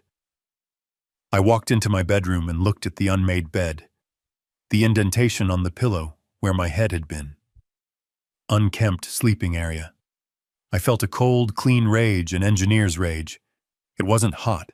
It was precise. The evaluation was scheduled for the following Monday. It was 3 hours of methodical insults. A psychologist, a man younger than my son, asked me questions in a soft, condescending voice. Can you draw me a clock, Mr. Hayes? Set the hands to 11:10. I drew the clock. I'm going to give you 5 words. I want you to remember them. Person, woman, man, camera, TV. I'll ask you for them again in 15 minutes. I nodded. I listened to his questions. I answered. I repeated his 5 stupid words. I subtracted 7 from 100 over and over all the way down. At the end, he sighed, putting his own clipboard down. Well, Mr. Hayes, he said, sounding almost disappointed, your cognitive function is perfectly normal. In fact, your recall and logic scores are in the 99th percentile for your age group. You're sharper than most 50-year-olds I see. The Adult Protective Services case was officially closed 2 days later. No findings of impairment. Case closed. I thought for one foolish, naive second that this would be the end. I thought Matt and Nicole, faced with an official report stating I was perfectly sane, would be ashamed. I thought they would retreat. I was wrong. They weren't ashamed.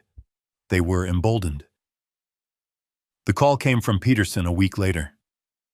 Gabe, he said, and his voice was different. It wasn't sad. It was hard. They're not backing down. What are you talking about, John? I said. The APS case is closed. I passed their tests. It's over. No, it's not, Peterson said. That's the truly evil part. They filed a new motion with the court this morning, and they attached the APS report as evidence. But the report cleared me. Gabe, Peterson said, and I could hear him turn a page. They didn't attach the final report. They didn't attach the psychologist's evaluation. They attached the initial complaint. The one Ms. Evans filed. The one that alleges you are paranoid. The one that recommends an evaluation. They're presenting the accusation as if it's the finding. I sat down. My legs went weak. They are using their own slander, I whispered, as corroborating evidence for their lawsuit. It's a classic dirty move, Peterson said. They're painting a picture for the judge. Look, Your Honor, we're not the only ones worried. Even APS had to get involved. He's a ticking time bomb. He's paranoid. He's a danger to himself. They're building a cage of lies, and every time you get angry, every time you rightfully accuse them, you just give them more proof that you're unstable. I looked out my window. I saw Agnes Henderson bringing in her mail. She didn't look my way. The poison was still working. So what do we do, John? I felt tired. For the first time, I felt like a 70-year-old man. Then I heard Peterson's voice change. That cold, hard edge was back. "We're ready, Gabe," he said. "Ready for what?" "I got the last of the reports back. The ones we ran. The ones that show Matt was fired for embezzlement. The ones that show Nicole is $83,000 in the hole. The ones that show they are both legally speaking bankrupt." I stood up. I felt the strength return to my legs. "They've made their case, Gabe," Peterson said, and I could almost hear him smile. It was not a nice smile.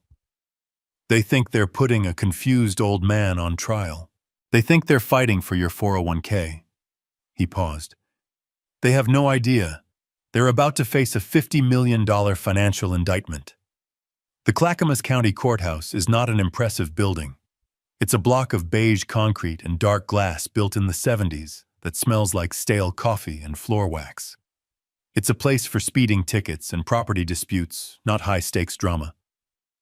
But as I walked through the metal detector, my old belt buckle beeping, it felt like the Supreme Court. Peterson was already there waiting for me. He wasn't carrying his massive blue ledger. He just had a slim, mean-looking briefcase. He nodded at me, his face like stone. "Gabe, you ready for this?" "I'm ready, John." "Good," he said, "because they're already here, and they're putting on a show." We pushed through the double wooden doors into courtroom 3B. It was exactly as I pictured. Fluorescent lights humming overhead, worn wooden benches, the state flag of Oregon hanging limply next to the judge's empty chair. And then I saw them. They were sitting at the plaintiff's table side by side, my son Matt and his wife Nicole, and they were in mourning. I stopped. I actually stopped in the aisle. Nicole was dressed head to toe in a severe, expensive-looking black suit.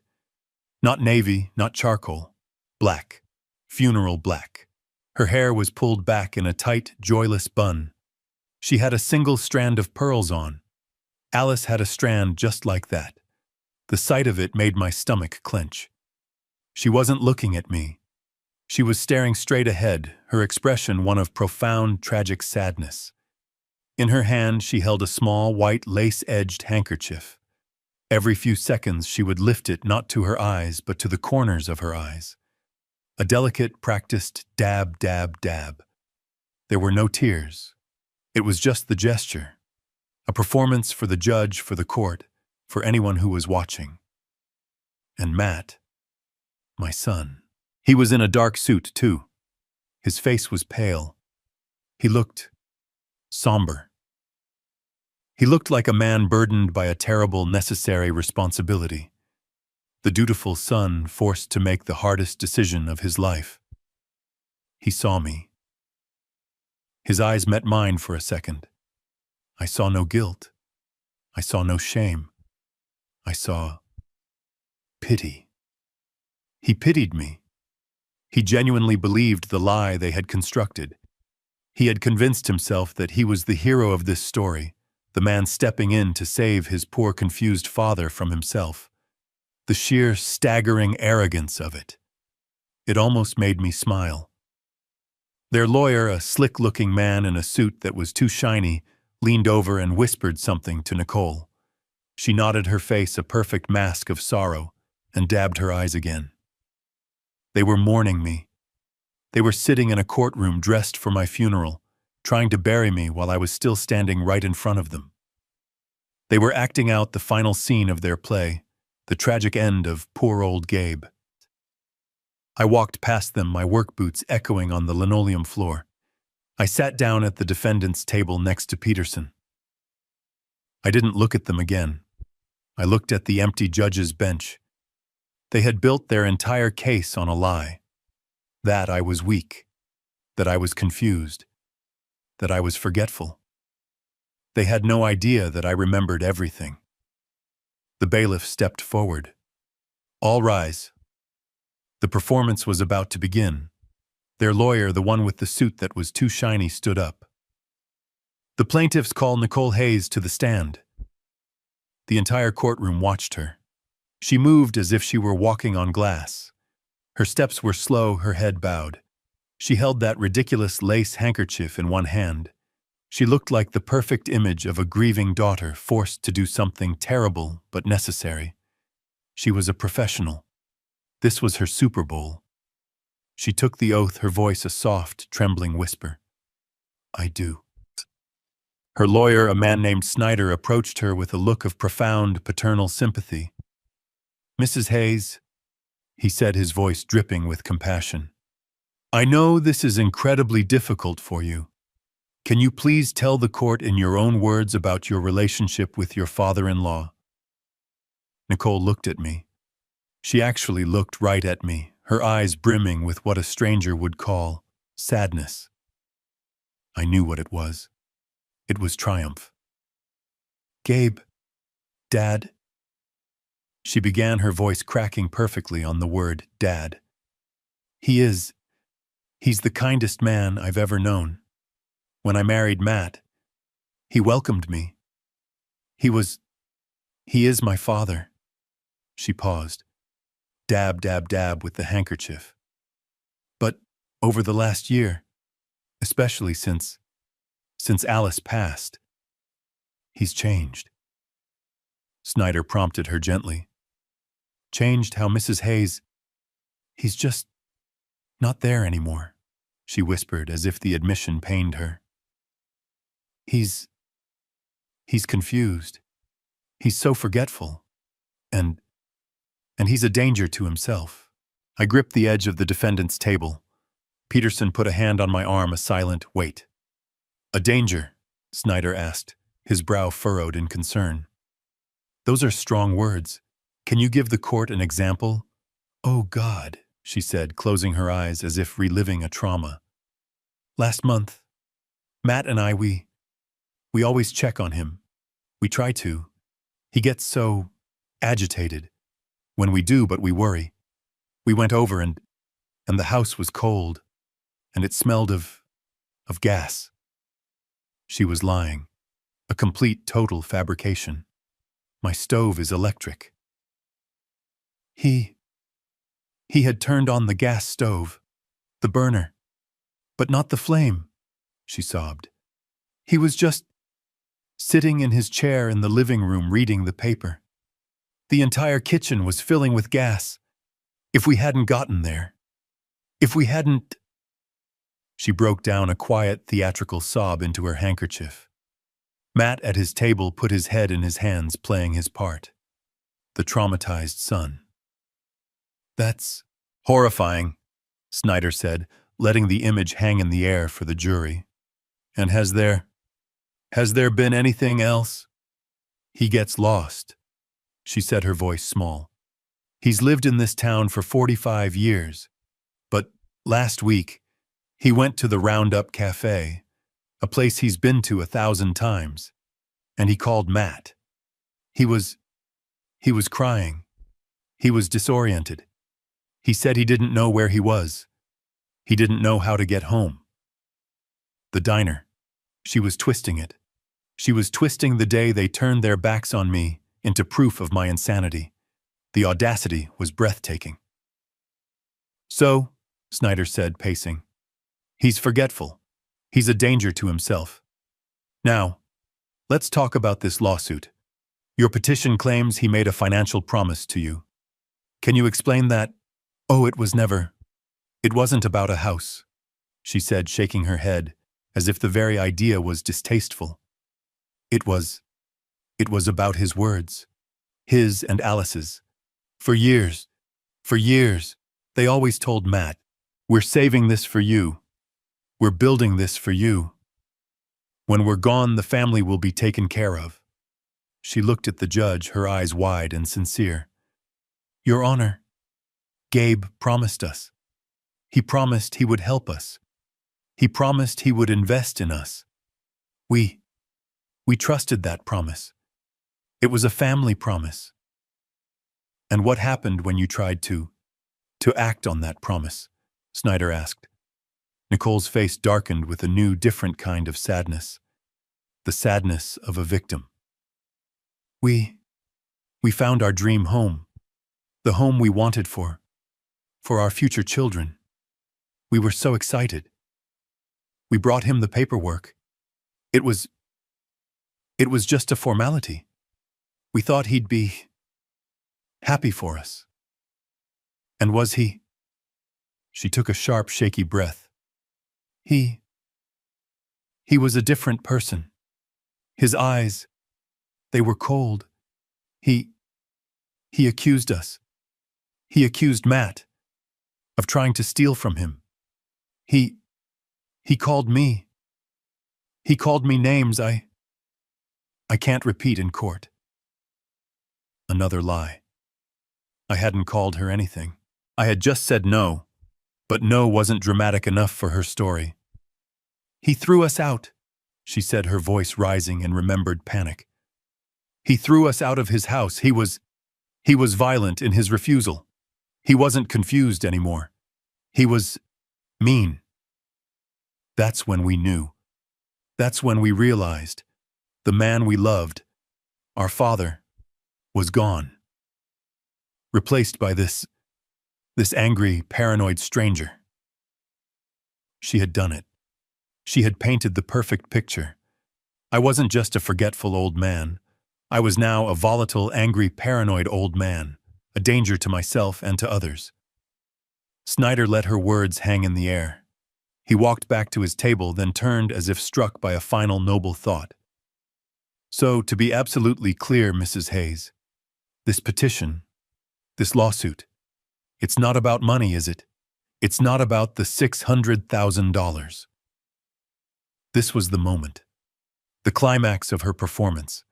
She turned her gaze from her lawyer to the judge.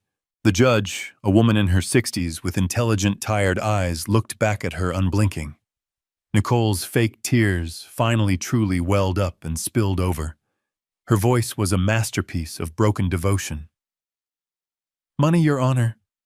How could this possibly be about money? She choked out. We're his family.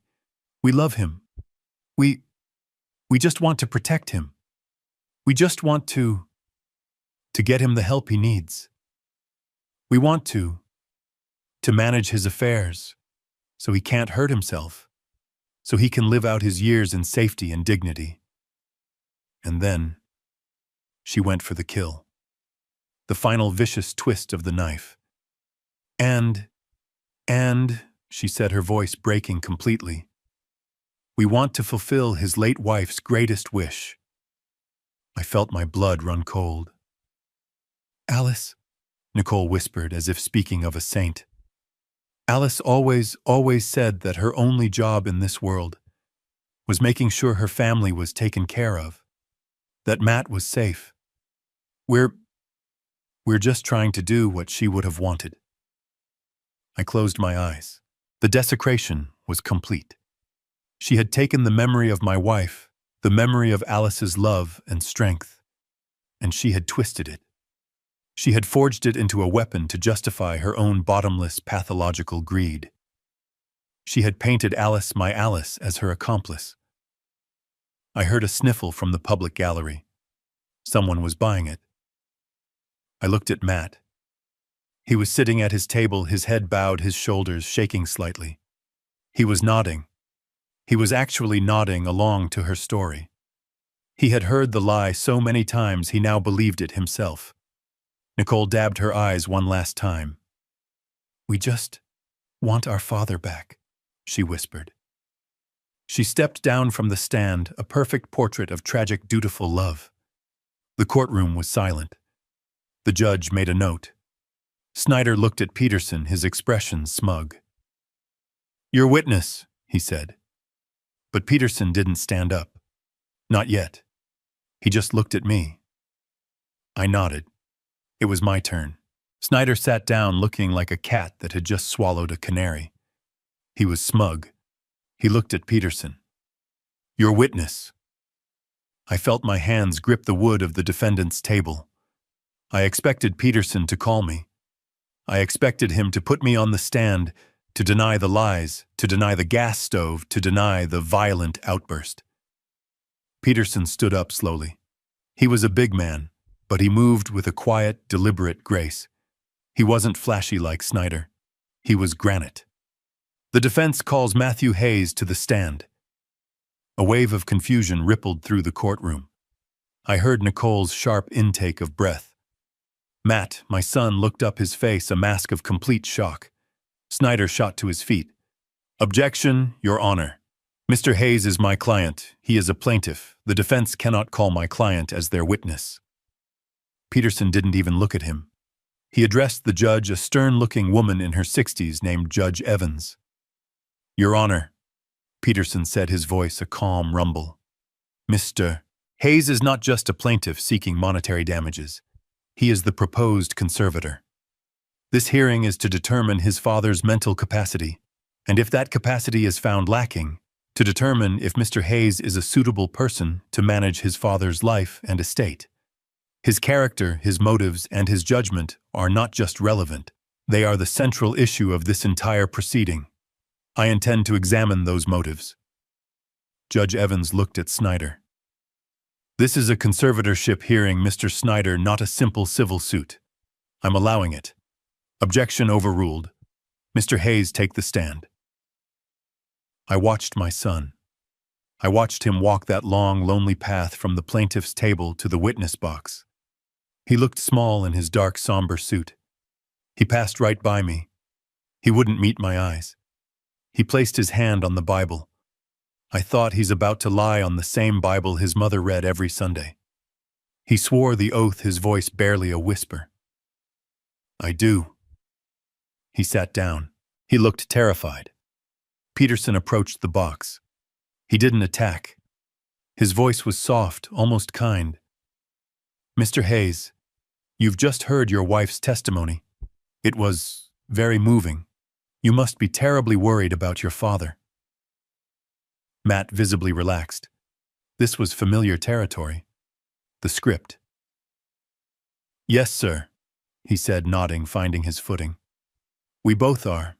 He's just not the man he was. He's confused. He's angry.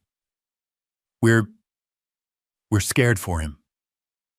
"Scared for him," Peterson repeated, nodding. "And you're worried about his finances, that in his confused state, he might mismanage them." "Yes. He worked his whole life for what he has," Matt said, gaining confidence. "We just want to protect that. Protect his legacy. It's what my mother Alice would have wanted." I felt my blood turn to ice.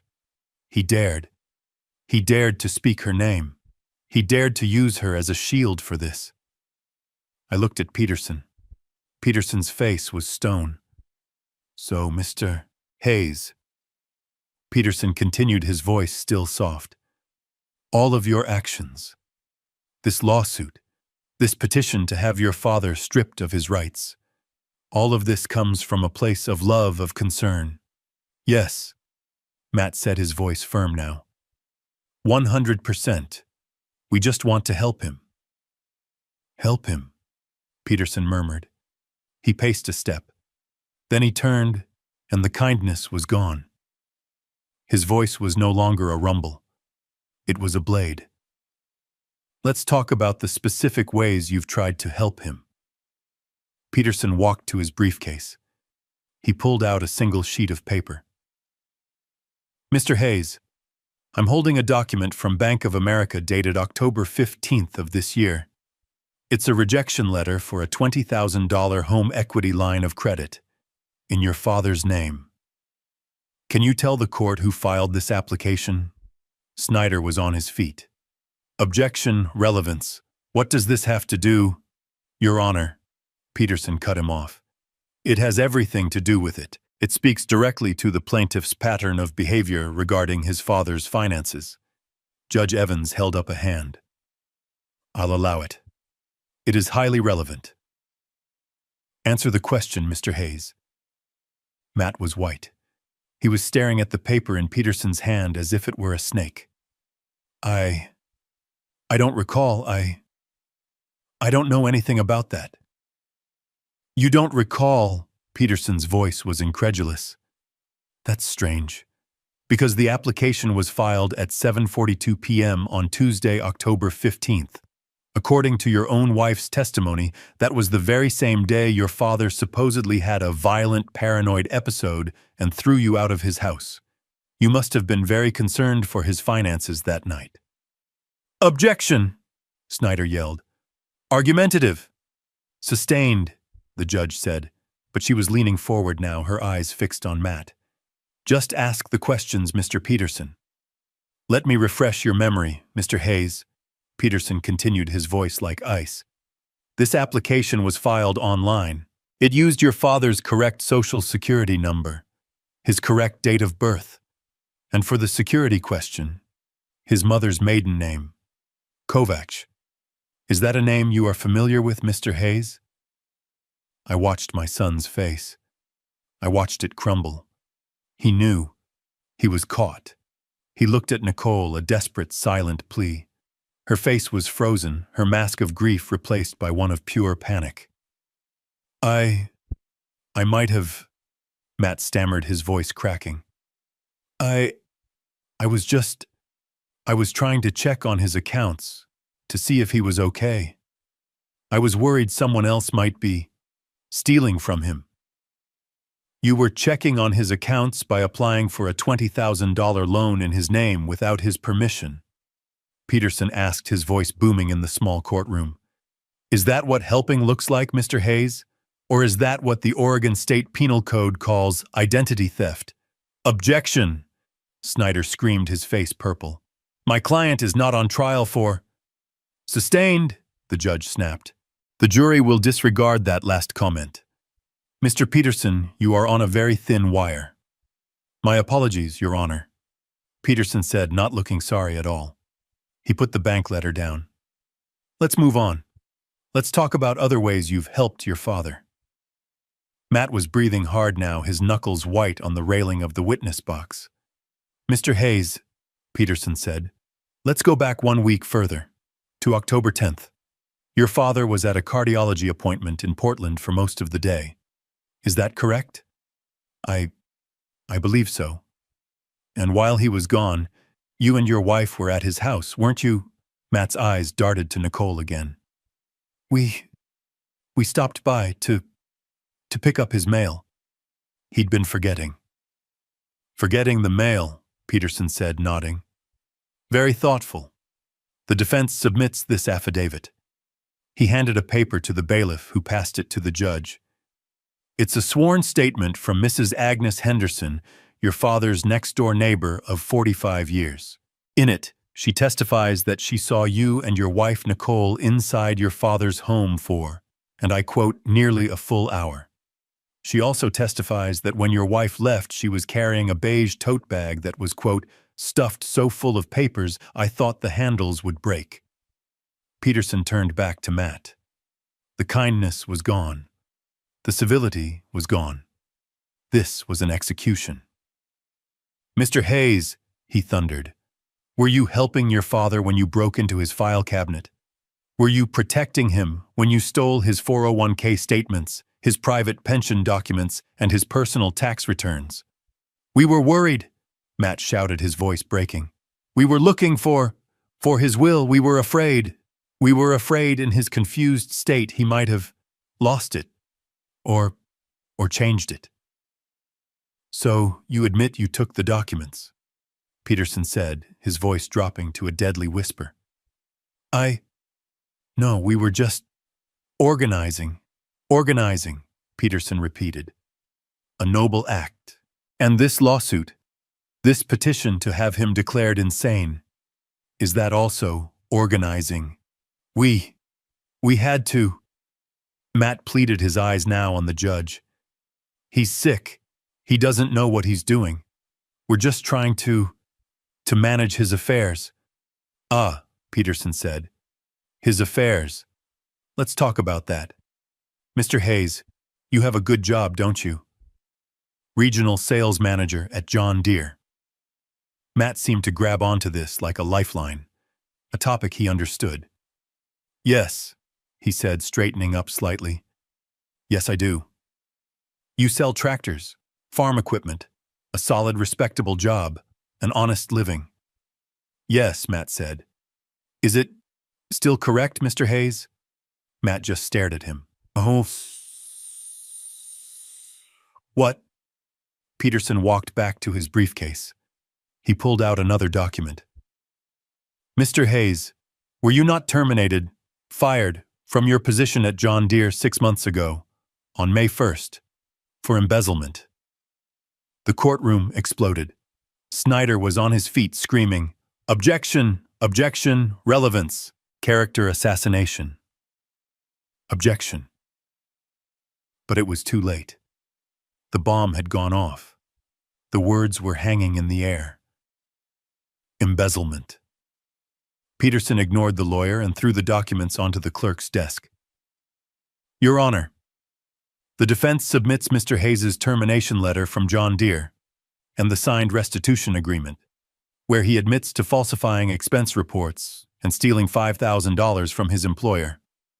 Order! The judge yelled, banging her gavel. Order in my court! Peterson waited until the noise died down his face, a mask of cold fury. He turned to the judge. Your Honor, it is entirely relevant. The plaintiffs have built their entire case on the foundation that they are concerned for Mr. Hayes' welfare. We are here to prove with this evidence that this case has nothing to do with concern. It has nothing to do with love. It is about desperation. It is about bankruptcy. It is about debt. I looked at Matt. My son. He wasn't the dutiful son anymore. He wasn't the loving protector. He was just a thief, a common, pathetic thief. He had his head in his hands, his shoulders shaking. I looked at Nicole. Her mask was gone. She was not looking at her husband with love or sympathy. She was staring at him with a look of such pure, unadulterated hatred, a look that said, "You didn't just fail. You got caught." The judge slammed her gavel again. Order, Mr. Snyder. I am overruling your objection. This evidence speaks directly to the plaintiff's motive, and I suggest you take a long recess. She looked at Matt, then at Nicole, her eyes filled with disgust. Because right now, your case has a catastrophic credibility problem. The courtroom was chaos. Snyder was on his feet, his face a blotchy, furious red, screaming, "Objection!" Judge Evans was banging her gavel, her voice cracking as she yelled, "Order, order in my court! I will clear this room!" I looked at my son. Matt was still in the witness box, but he wasn't a witness anymore. He was just wreckage. He was staring at his hands, his face pale and slick with sweat. He looked like a man who had just been in a car crash he didn't see coming. I looked at Nicole. Her mask of the tragic grieving daughter was gone. It had shattered, and what was left underneath was ugly. She was staring at Matt, not with sympathy, not with love. She was staring at him with a look of such pure, undiluted, venomous contempt. It was the look of a predator who had just watched her partner step in a trap, ruining the hunt for both of them. She was furious, trapped in a room with a failure, and she knew it. Judge Evans finally slammed her gavel one last time, a sharp crack that silenced the room.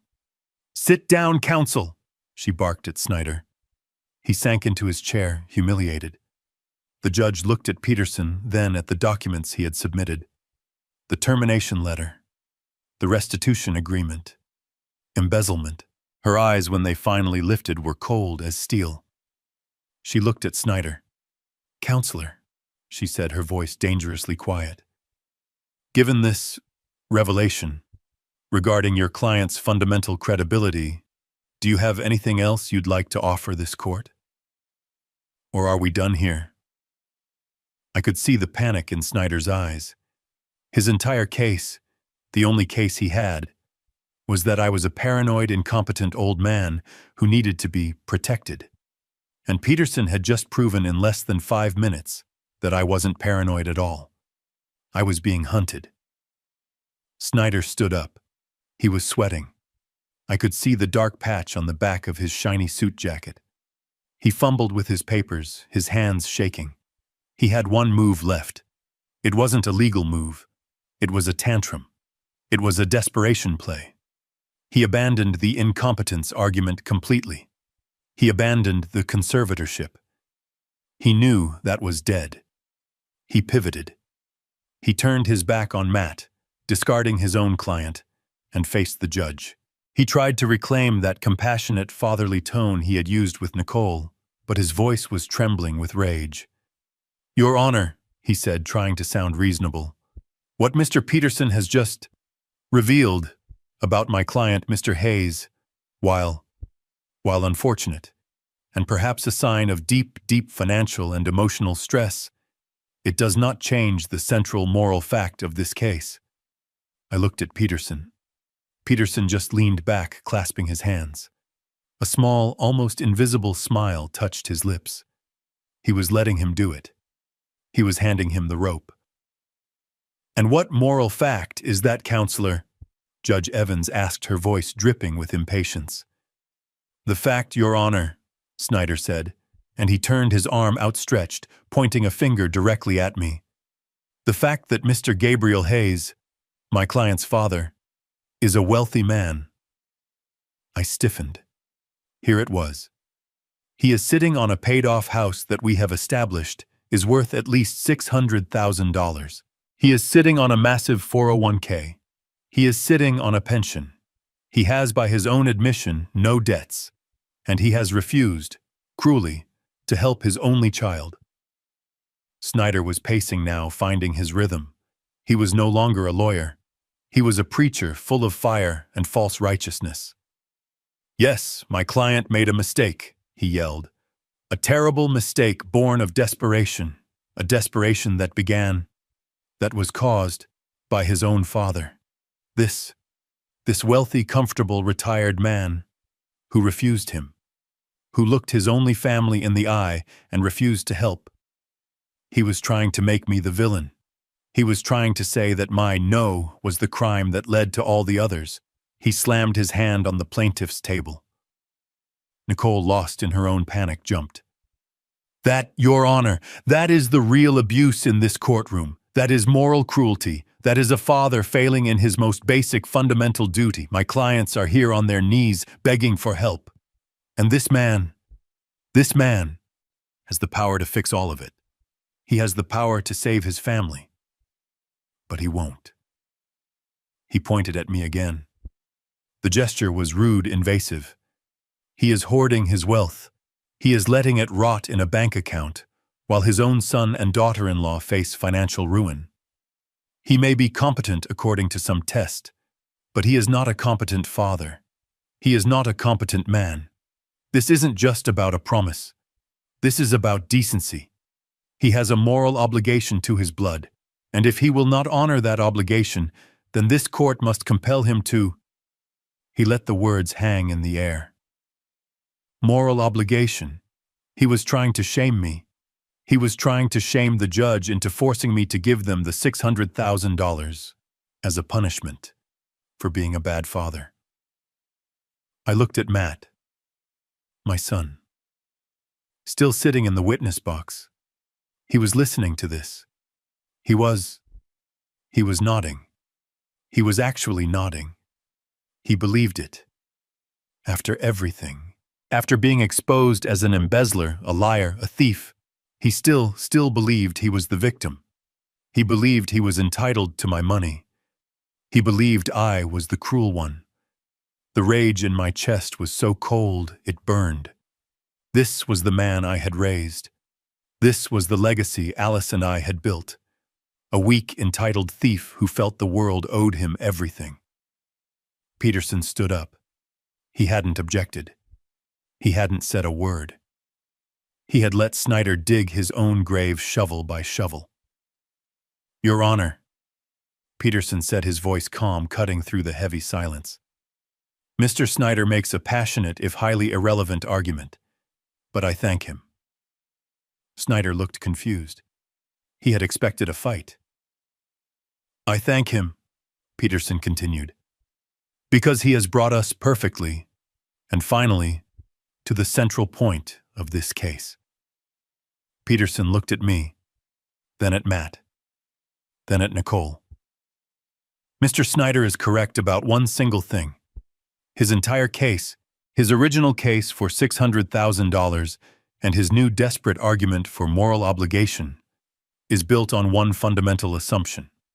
He paused, letting the weight settle.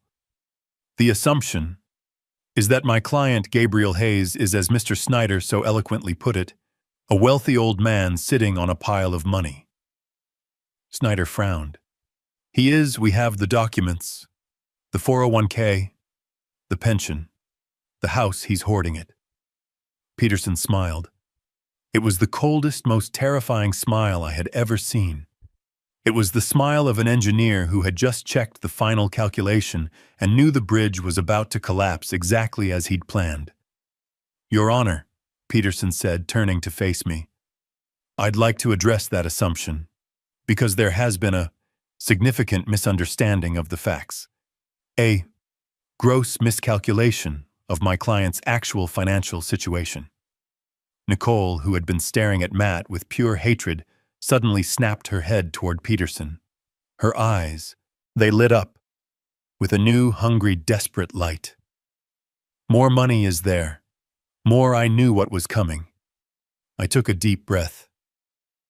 Your Honor, Peterson said, turning to the judge, my client, Gabriel Hayes, is not in fact a wealthy man at all.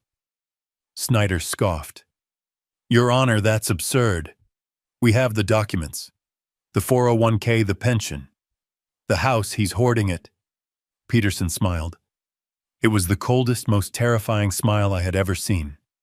It was the smile of an engineer who had just checked the final calculation and knew the bridge was about to collapse exactly as he'd planned.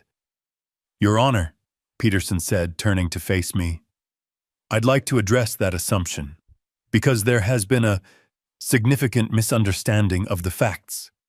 A gross miscalculation of my client's actual financial situation. Nicole, who had been staring at Matt with pure hatred, suddenly snapped her head toward Peterson. Her eyes, they lit up with a new, hungry, desperate light. More money is there. More I knew what was coming. I took a deep breath. Your Honor, Peterson said, turning to the judge, my client, Gabriel Hayes, is not in fact a wealthy man at all. The room went completely silent. Snyder's smirk froze. Matt looked up, his face a mask of confusion. What kind of trick is this? Snyder stammered. We've seen his statements. You've seen what my client wanted you to see. Peterson said, his voice like silk. Mr. Hayes is a retired engineer. He lives on a fixed pension of $2,800 a month. The 401k you're so obsessed with contains... Let me check. He pulled out a single paper. Yes. A balance of $84,000. Not $600,000. Not millions. 84. Barely enough to cover his own end-of-life care, let alone a luxury home for his ungrateful son. Snyder looked like he'd been slapped. But the house is worth $600,000, and it is paid for, Peterson agreed. It is also Mr. Hayes's primary and only significant asset, the asset your clients are trying to steal, which would leave Mr. Hayes destitute. Nicole was on her feet. I could see her mind working, her face pale with fury. You're lying. He promised, My client acted like a frugal retired man, which is exactly what he is, Peterson said. His real assets, the ones you seem to believe exist, are not his. Peterson turned, walked to his briefcase, and pulled out the massive dark blue gold-embossed ledger. He placed it on the clerk's desk with a thud that echoed in the silent courtroom. This, Your Honor, Peterson said, is the Hayes Alice Trust, an irrevocable trust established in 1995. He opened it. Mr. Hayes 30 years ago sold a patent for an aerospace alloy he invented. The proceeds of that sale, $50 million, were placed into this trust by him and his late wife, Alice. $50 million. The words just hung there, Snyder stumbled back, his mouth open. Matt, my son, just stared at the book, his eyes wide and completely blank. But Nicole, her face, it transformed. The mask of the grieving daughter, the mask of the angry plaintiff, it all melted away. What was left was something raw, something primal. It was hunger. Her eyes were fixed on that blue book. Her breathing was shallow. She was physically trembling. She wasn't seeing a legal document. She was seeing a vault. A vault she had just been told she couldn't open. 50 million, she whispered. I could see her lips form the words. She turned to her lawyer, her voice a harsh, desperate hiss. Snyder, that's it. That's the money. He is rich. He lied. He's been lying to us all along. She stood up, pointing a shaking finger at me. Your Honor, this proves it. This proves everything. He has the money. He can pay. We're amending our lawsuit. And she was frantic, a shark that had just tasted blood in the water. We're not just suing for the 600,000. We. She looked at Matt, grabbing his arm. Matt, tell them we're his family. That money, that trust, it's ours. It's his. He has to give it to us. She turned back to the judge, her eyes wild. We demand the $600,000 from the trust. She had done it. She had said the magic words. Peterson just stood there. He watched her. He let her scream. He let her expose the bottomless, ugly pit of her greed to the entire courtroom. He waited until she was breathing hard, her chest heaving, her eyes dark. This is a trap. Then he turned to the judge. Peterson just stood there. He let her scream. He let her demand the $50 million. He let her, in front of a judge and a full courtroom, complete her transformation from a grieving daughter-in-law into a ravenous wolf. Only when Nicole was finished breathing hard, her eyes fixed on the blue ledger like it was a piece of meat, did Peterson turn. He didn't speak to Nicole. He didn't speak to Snyder. He spoke only to the judge. Your Honor, Peterson said, his voice calm. That is precisely why Mrs. Alice Hayes, a woman of remarkable foresight, included Section 4, Article B. She anticipated this very day. Judge Evans looked down at the massive trust document Peterson had submitted. The courtroom was dead silent. The only sound was the rustle of the judge turning a page. I looked at Matt. He was still in the witness box, a forgotten player in his own drama. He was watching the judge, his face blank. I looked at Nicole. She was vibrating with a terrible, greedy energy. She was leaning forward, her hands gripping the plaintiff's table like she was about to launch herself over it to grab the book.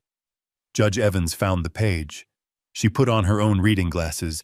Mr. Peterson, the judge said, her voice dry as dust. You are referring to the moral character clause. I am, Your Honor, Peterson said. The judge looked up over her glasses, first at Nicole, then at Matt, who was still trapped in the witness box. This is a legally binding, irrevocable trust, the judge stated, her voice echoing in the silence. The terms are unbreakable. She looked back down at the page. She read the words aloud, her voice clear and cutting. The assets of this trust, she read, are designated primarily for the benefit of any and all grandchildren of the creators. The primary beneficiary, Matthew Hayes, she paused, letting the names settle, may only assume a managerial role as executor or receive any discretionary funds upon demonstrating. The judge paused again, took off her glasses, and looked directly at my son. Demonstrating the highest standard of financial responsibility and moral character. The silence in the room was absolute. It was the silence of a vacuum. Nicole's face froze. Her eyes darted from the judge to Matt. She didn't understand. What does that mean? She hissed at Snyder. Tell them he has character." Snyder was pale. He was a property lawyer. He looked like he had just been pushed into a shark tank. He knew exactly what that meant. Judge Evans ignored them. Her gaze was locked on my son. He was a fly trapped in amber. "Mr. Hayes," the judge said. Her voice was not unkind. It was something far worse. It was disappointed. "You are still under oath. You have been sitting in that chair for the last 20 minutes. You have listened to the evidence presented by the defense." She began to list the items not like a lawyer, but like a mother disappointed in a child. Evidence that you were terminated from your job for embezzlement. Evidence that you are facing bankruptcy due to profound financial irresponsibility. Evidence, and that you and your wife knowingly lied to this court in a sworn affidavit. Evidence that you attempted to defraud a bank by stealing your father's identity. Evidence that you filed a false malicious report with Adult Protective Services against the very man you are petitioning to protect. With every item, Matt seemed to shrink, sinking lower and lower into the witness chair. The judge leaned forward. The entire courtroom leaned forward with her. She looked at this broken, trembling 42-year-old man. "Mr. Hayes," she said, her voice dropping to a quiet, devastating finality. "My question for you is this." She held his gaze. "Do you believe, honestly, that the man I have just described, the man who has sat in my courtroom this morning and lied under oath, the man who attempted to steal from his own 70-year-old father, first by theft and then by trying to have him declared legally insane?" She paused. "Do you really believe that this man, that you, meet the highest standard of moral character?" The question landed. It was not a question. It was a verdict. Matt's face crumpled. It was the same look I saw when he was 10 and had to give me that $20 bill. The look of being caught, of being known, of having nowhere left to hide. He opened his mouth. A small, dry croak came out. He looked at Nicole. Her face was a mask of pure, white-hot rage. He looked at me. I just looked back. I felt nothing. Just empty. He looked at the judge. And the man I had raised, the son of Alice Hayes, broke. He put his face in his hands. And in a courtroom full of strangers, he began to sob. Ugly, heaving, pathetic sobs. The sobs of a man who had just lost everything. Not just the $600,000. He had just lost $50 million. Matt just stared. He couldn't answer the question. He sat there in the witness box, a 42-year-old man in a suit reduced to a hollow shell. The judge's words hung in the silence. "Do you really believe that you meet the highest standard of moral character?" It wasn't a question. It was a mirror. And in it, my son was finally forced to see what he had become. He opened his mouth. A dry, rasping sound came out. No words. He looked at Nicole, his wife, the woman he had started this entire war for. Her face was white. Her eyes were wide, not with fear for him, but with fear for herself. She wasn't looking at her husband with sympathy. She was staring at a losing investment. She was staring at the failure who had just cost her $50 million. And Matt, he saw it. He saw the contempt in her eyes. The mask was gone. The love and devotion had evaporated. All that was left was the raw, ugly greed and the rage that he had been caught. He turned back to the judge. His face crumpled. It wasn't the clean, noble crying of his wife's performance. It was ugly. He collapsed in on himself, his shoulders heaving. He put his face in his hands, and the sound that tore out of him was the sound of a man who had just lost everything. A pathetic, gasping, choking sob that echoed in the dead-silent courtroom. He wasn't crying for me. He wasn't crying because he was an embezzler. He wasn't crying because he had lied or stolen or tried to destroy his own father. He was crying because he had lost. He was crying because he had been caught. Snyder, the slick lawyer, just sat down. He dropped his pen. He didn't object. What was there to object to? The truth, Judge Evans watched the performance for a long, cold moment. She let him sob. She let the entire courtroom watch him disintegrate. Then she banged her gavel. The sound was like a gunshot. Crack! Order! She said, her voice cutting through his cries. The witness will compose himself. Matt tried. He fumbled for a tissue. He couldn't stop shaking. The judge didn't wait. She looked down at the pile of documents. Peterson's evidence, the termination letter, the affidavit from Agnes Henderson, the fraudulent bank application, the official court-ordered cognitive evaluation that declared me perfectly sane, and the blue ledger, the Hayes Alice Trust. This court has heard enough, she announced. Her voice left no room for argument. This hearing is twofold. First, the civil suit filed by the plaintiffs Matthew and Nicole Hayes for $600,000. She looked at Snyder. Counselor, your entire case was built on a foundation of promissory estoppel and your client's emotional distress.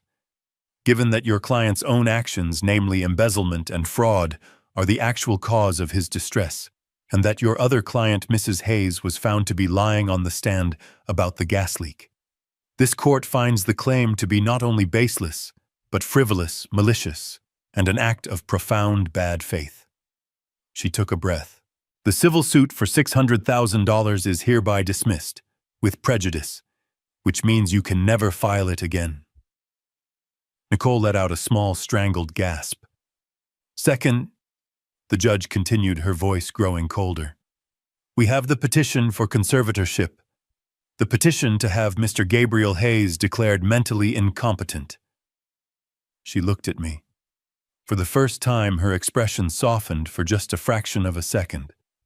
Then she looked back at Matt. This court finds that the defendant, Mr. Gabriel Hayes, is not only perfectly competent, in fact, according to Dr. Miller's report, he is in the 99th percentile for cognitive function, but he has also demonstrated a level of restraint and dignity that this court finds admirable. She then turned her gaze on Matt and Nicole. The plaintiffs, however, have demonstrated a profound, disturbing, and frankly predatory lack of moral character. The petition for conservatorship is denied effective immediately. Snyder was already stuffing papers into his briefcase. He was done, but the judge wasn't. And finally, she said, we have the matter of the Hayes Alice Trust. Nicole, who had been frozen, suddenly looked up. There was a flicker of insane, desperate hope in her eyes. Judge Evans looked down at the blue ledger. Mr. Peterson, she said, the moral character clause. It is ironclad. This court finds that Matthew Hayes has, by his own actions, admissions, and the overwhelming evidence presented here today, has irrevocably violated Section 4, Article B. She looked at Matt, who had stopped crying and was just staring, his face slick with tears. Therefore, the judge declared, Matthew Hayes is hereby permanently disqualified from ever serving as an executor, manager, or discretionary beneficiary of this trust. His interest, present and future, is terminated, effective immediately. It was over. A sound tore out of Nicole's throat. It was not a cry. It was a shriek, a raw animal sound of pure, thwarted rage. No, you can't. It's not fair. It's his. He's the son. You can't just take it from him. He's family. Peterson sat down. I stood up. I stood up slowly. My old knees cracked. I looked at Judge Evans. Your Honor, may I address the plaintiffs? The judge looked at me. She nodded. Briefly, Mr. Hayes. I turned. I didn't look at Matt. I looked at her. You keep using that word, I said, my voice quiet, but it carried in the dead silence of the room. Family. You talk about what you're owed, what you deserve. I finally turned my eyes to the witness box, to my son. He never asked, I said, my voice rough. He never once came to me as a son. He didn't come to me and say, Dad, I'm in trouble. I failed. I lost my job.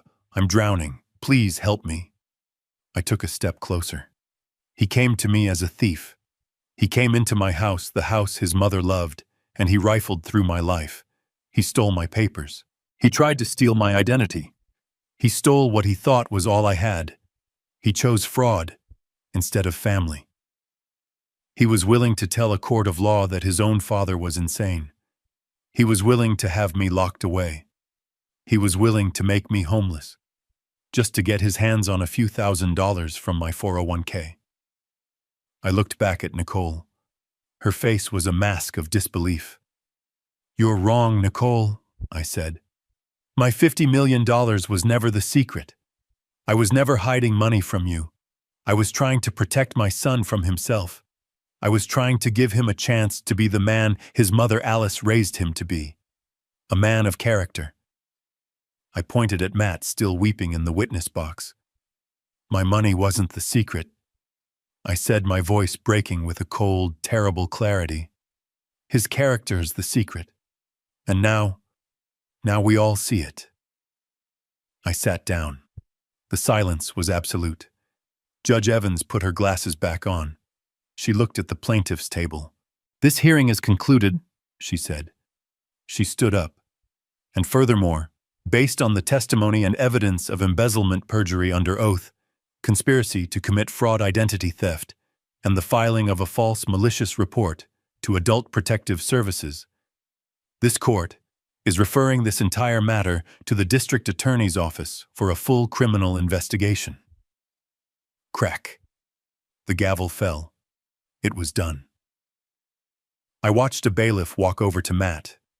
He was no longer a witness. He was a defendant. Nicole was frozen, her mouth open, the shriek stillborn on her lips. She had lost. She had lost the house. She had lost the $50 million. She had lost everything.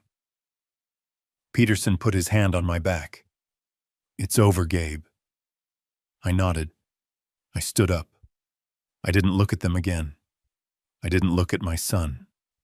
I didn't look at the ruin I had built and the ruin he had become. I just walked out of the courtroom. I pushed open the heavy wooden doors and walked out into the bright, cold, ordinary sunlight. I sold the house in Oregon. I sold the old truck. I let the lawyers and the trust handle the rest.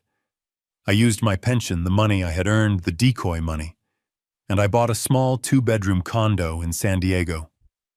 The place Alice and I always said we'd retire to but never did. The $50 million trust. It's still there. Peterson manages it. It goes to engineering scholarships now. It goes to the university where I developed the alloy. It builds things. It doesn't destroy them. Matt and Nicole, they're facing multiple felony charges. They declared bankruptcy. The last I heard, Nicole left him. She finally realized you can't get blood from a stone. I sit on my new balcony now. I can smell the salt from the ocean. I'm drinking coffee from a brand new machine. It works perfectly every time. I lost my son. But I kept my word to Alice. I protected our legacy, and I am finally at peace. Matt couldn't speak. He just broke. The man I had raised, the son of Alice Hayes, just sat there in the witness box, his face a grotesque mask of tears and sweat. He was a hollowed-out building, the foundation rotted, finally collapsing in on itself. He opened his mouth, but only a dry, rasping sound came out. He couldn't answer the question. He couldn't defend the indefensible. He looked at Nicole. Her face was no longer angry. It was white. Sheet white. A mask of pure, unadulterated terror. She finally understood. She had overplayed her hand. She had flown too close to the sun, and the reality of her failure was melting her wings. He looked at me. I just looked back. I felt nothing. Just a vast, cold emptiness. He turned back to the judge, and he did the only thing he could. He put his face in his hands, and he sobbed. Not the performance sobs of his wife. These were the ugly, choking, gut-wrenching sobs of a man who had just lost everything. Not just the $600,000. He had just lost $50 million. Snyder, the slick lawyer, just sat down. He dropped his pen. He didn't object. What was there to object to? The truth, Judge Evans watched the performance for a long, cold moment. She let him sob. She let the entire courtroom watch him disintegrate. Then she banged her gavel. The sound was like a gunshot. Crack! Order! She said, her voice cutting through his cries. The witness will compose himself. But he couldn't. He was gone. The judge didn't wait. She looked down at the pile of documents. Peterson's evidence, the termination letter, the affidavit from Agnes Henderson, the fraudulent bank application, the official court-ordered cognitive evaluation that declared me perfectly sane, and the blue ledger, the Hayes Alice Trust. This court has heard enough, she announced. Her voice left no room for argument. This hearing is twofold. First, the civil suit filed by the plaintiffs Matthew and Nicole Hayes for $600,000. She looked at Snyder. Counselor, your entire case was built on a foundation of promissory estoppel and your client's emotional distress. Given that your client's own actions, namely embezzlement and fraud, are the actual cause of his distress, and that your other client, Mrs. Hayes, was found to be lying on the stand, this court finds the claim to be not only baseless, but frivolous, malicious, and an act of profound bad faith. She took a breath. The civil suit for $600,000 is hereby dismissed, with prejudice, which means you can never file it again. Nicole let out a small strangled gasp like she'd been punched. Second, the judge continued, her voice growing colder. We have the petition for conservatorship. The petition to have Mr. Gabriel Hayes declared mentally incompetent. She looked at me. For the first time, her expression softened for just a fraction of a second. Then she looked back at Matt. This court finds that the defendant, Mr. Gabriel Hayes, is not only perfectly competent, in fact, according to Dr. Miller's report, he is in the 99th percentile for cognitive function, but he has also demonstrated a level of restraint and dignity that this court finds admirable. She then turned her gaze on Matt and Nicole. The plaintiffs, however, have demonstrated a profound, disturbing, and frankly predatory lack of moral character. The petition for conservatorship is denied effective immediately. Snyder was already stuffing papers into his briefcase. He was done, but the judge wasn't. And finally, she said, we have the matter of the Hayes Alice Trust. Nicole, who had been frozen, suddenly looked up. There was a flicker of insane, desperate hope in her eyes. Judge Evans looked down at the blue ledger. Mr. Peterson, she said, the moral character clause. It is ironclad. This court finds that Matthew Hayes has, by his own actions, admissions, and the overwhelming evidence presented here today, has irrevocably violated Section 4, Article B. She looked at Matt, who had stopped crying and was just staring, his face slick with tears. Therefore, the judge declared, Matthew Hayes is hereby permanently disqualified from ever serving as an executor, manager, or discretionary beneficiary of this trust. His interest, present and future, is terminated, effective immediately. It was over. A sound tore out of Nicole's throat. It was not a cry. It was a shriek, a raw animal sound of pure, thwarted rage. No, you can't. It's not fair. It's his. He's the son. You can't just take it from him. He's family. But the judge wasn't finished. She raised her voice over Nicole's scream. And furthermore, based on the testimony and evidence of embezzlement, perjury under oath, conspiracy to commit fraud, identity theft, and the filing of a false malicious report to Adult Protective Services. This court is referring this entire matter to the District Attorney's Office for a full criminal investigation. Crack. The gavel fell. It was done. Nicole stopped shrieking. She was just staring, frozen. She had lost. She had lost the house. She had lost the $50 million. And she had just, in all likelihood, lost her freedom.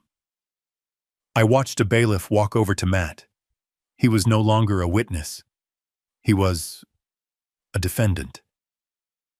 Peterson put his hand on my back. "It's over, Gabe." I nodded. I stood up. I didn't look at them again. I didn't look at my son. I didn't look at the ruin I had built and the ruin he had become. I just walked out of the courtroom. I pushed open the heavy wooden doors and walked out into the bright, cold, ordinary sunlight. I didn't watch them. I didn't stay to see Nicole's final silent shriek or Matt's hollow-eyed stare as the bailiff told him to remain seated. I just stood up. My old knees cracked. I felt every one of my 70 years. Peterson put his hand on my back. "It's over, Gabe." I nodded. I didn't look back at them. I didn't look at my son.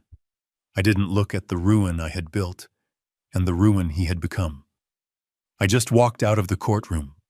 I pushed open the heavy wooden doors and walked out into the bright, cold, ordinary sunlight alone. They had lost. They had sued me for $600,000 and left with nothing but the clothes on their backs. They had smelled $50 million, and in their desperate, sloppy greed, they had slammed the vault door shut on their own hands, locking it forever. They would walk out of that courtroom, not just bankrupt, but facing a grand jury, criminal charges for fraud, identity theft, and perjury. They had lost their house, their non-existent inheritance, and their freedom. I sold the house in Oregon, the one with the cracked linoleum and the peeling paint. I sold the old F-150. I let Peterson and the trust handle the rest. I let the district attorney handle them. I took my pension, the money I had earned, the decoy money they thought was my whole world, and I bought a small 2-bedroom condo in San Diego. It's not big. It's not fancy. But the sliding glass door opens onto a small balcony. Alice and I always said we'd retire here. We always said someday. We were always saving, always waiting. I'm sitting on that balcony now. I can smell the salt from the ocean. The air is warm. I'm drinking coffee. It's from a brand new machine. I bought it last week. It has a digital display and a built-in grinder. It works perfectly every single time. The $50 million trust, it's still there. Peterson manages it. As per Alice's final clear-eyed wishes since Matt failed the test, the money goes to where it can do some good.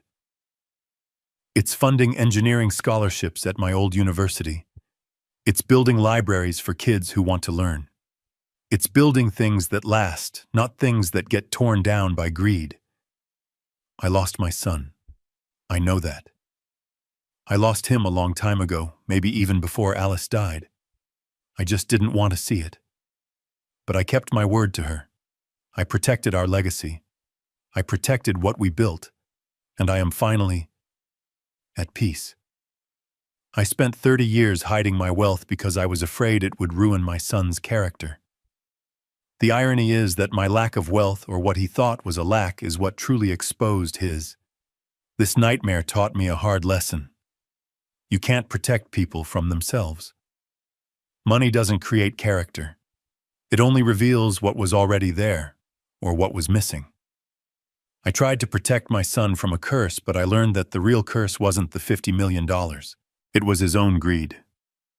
My wife and I tried to teach our son the value of hard work by hiding our wealth. Do you think we made a mistake?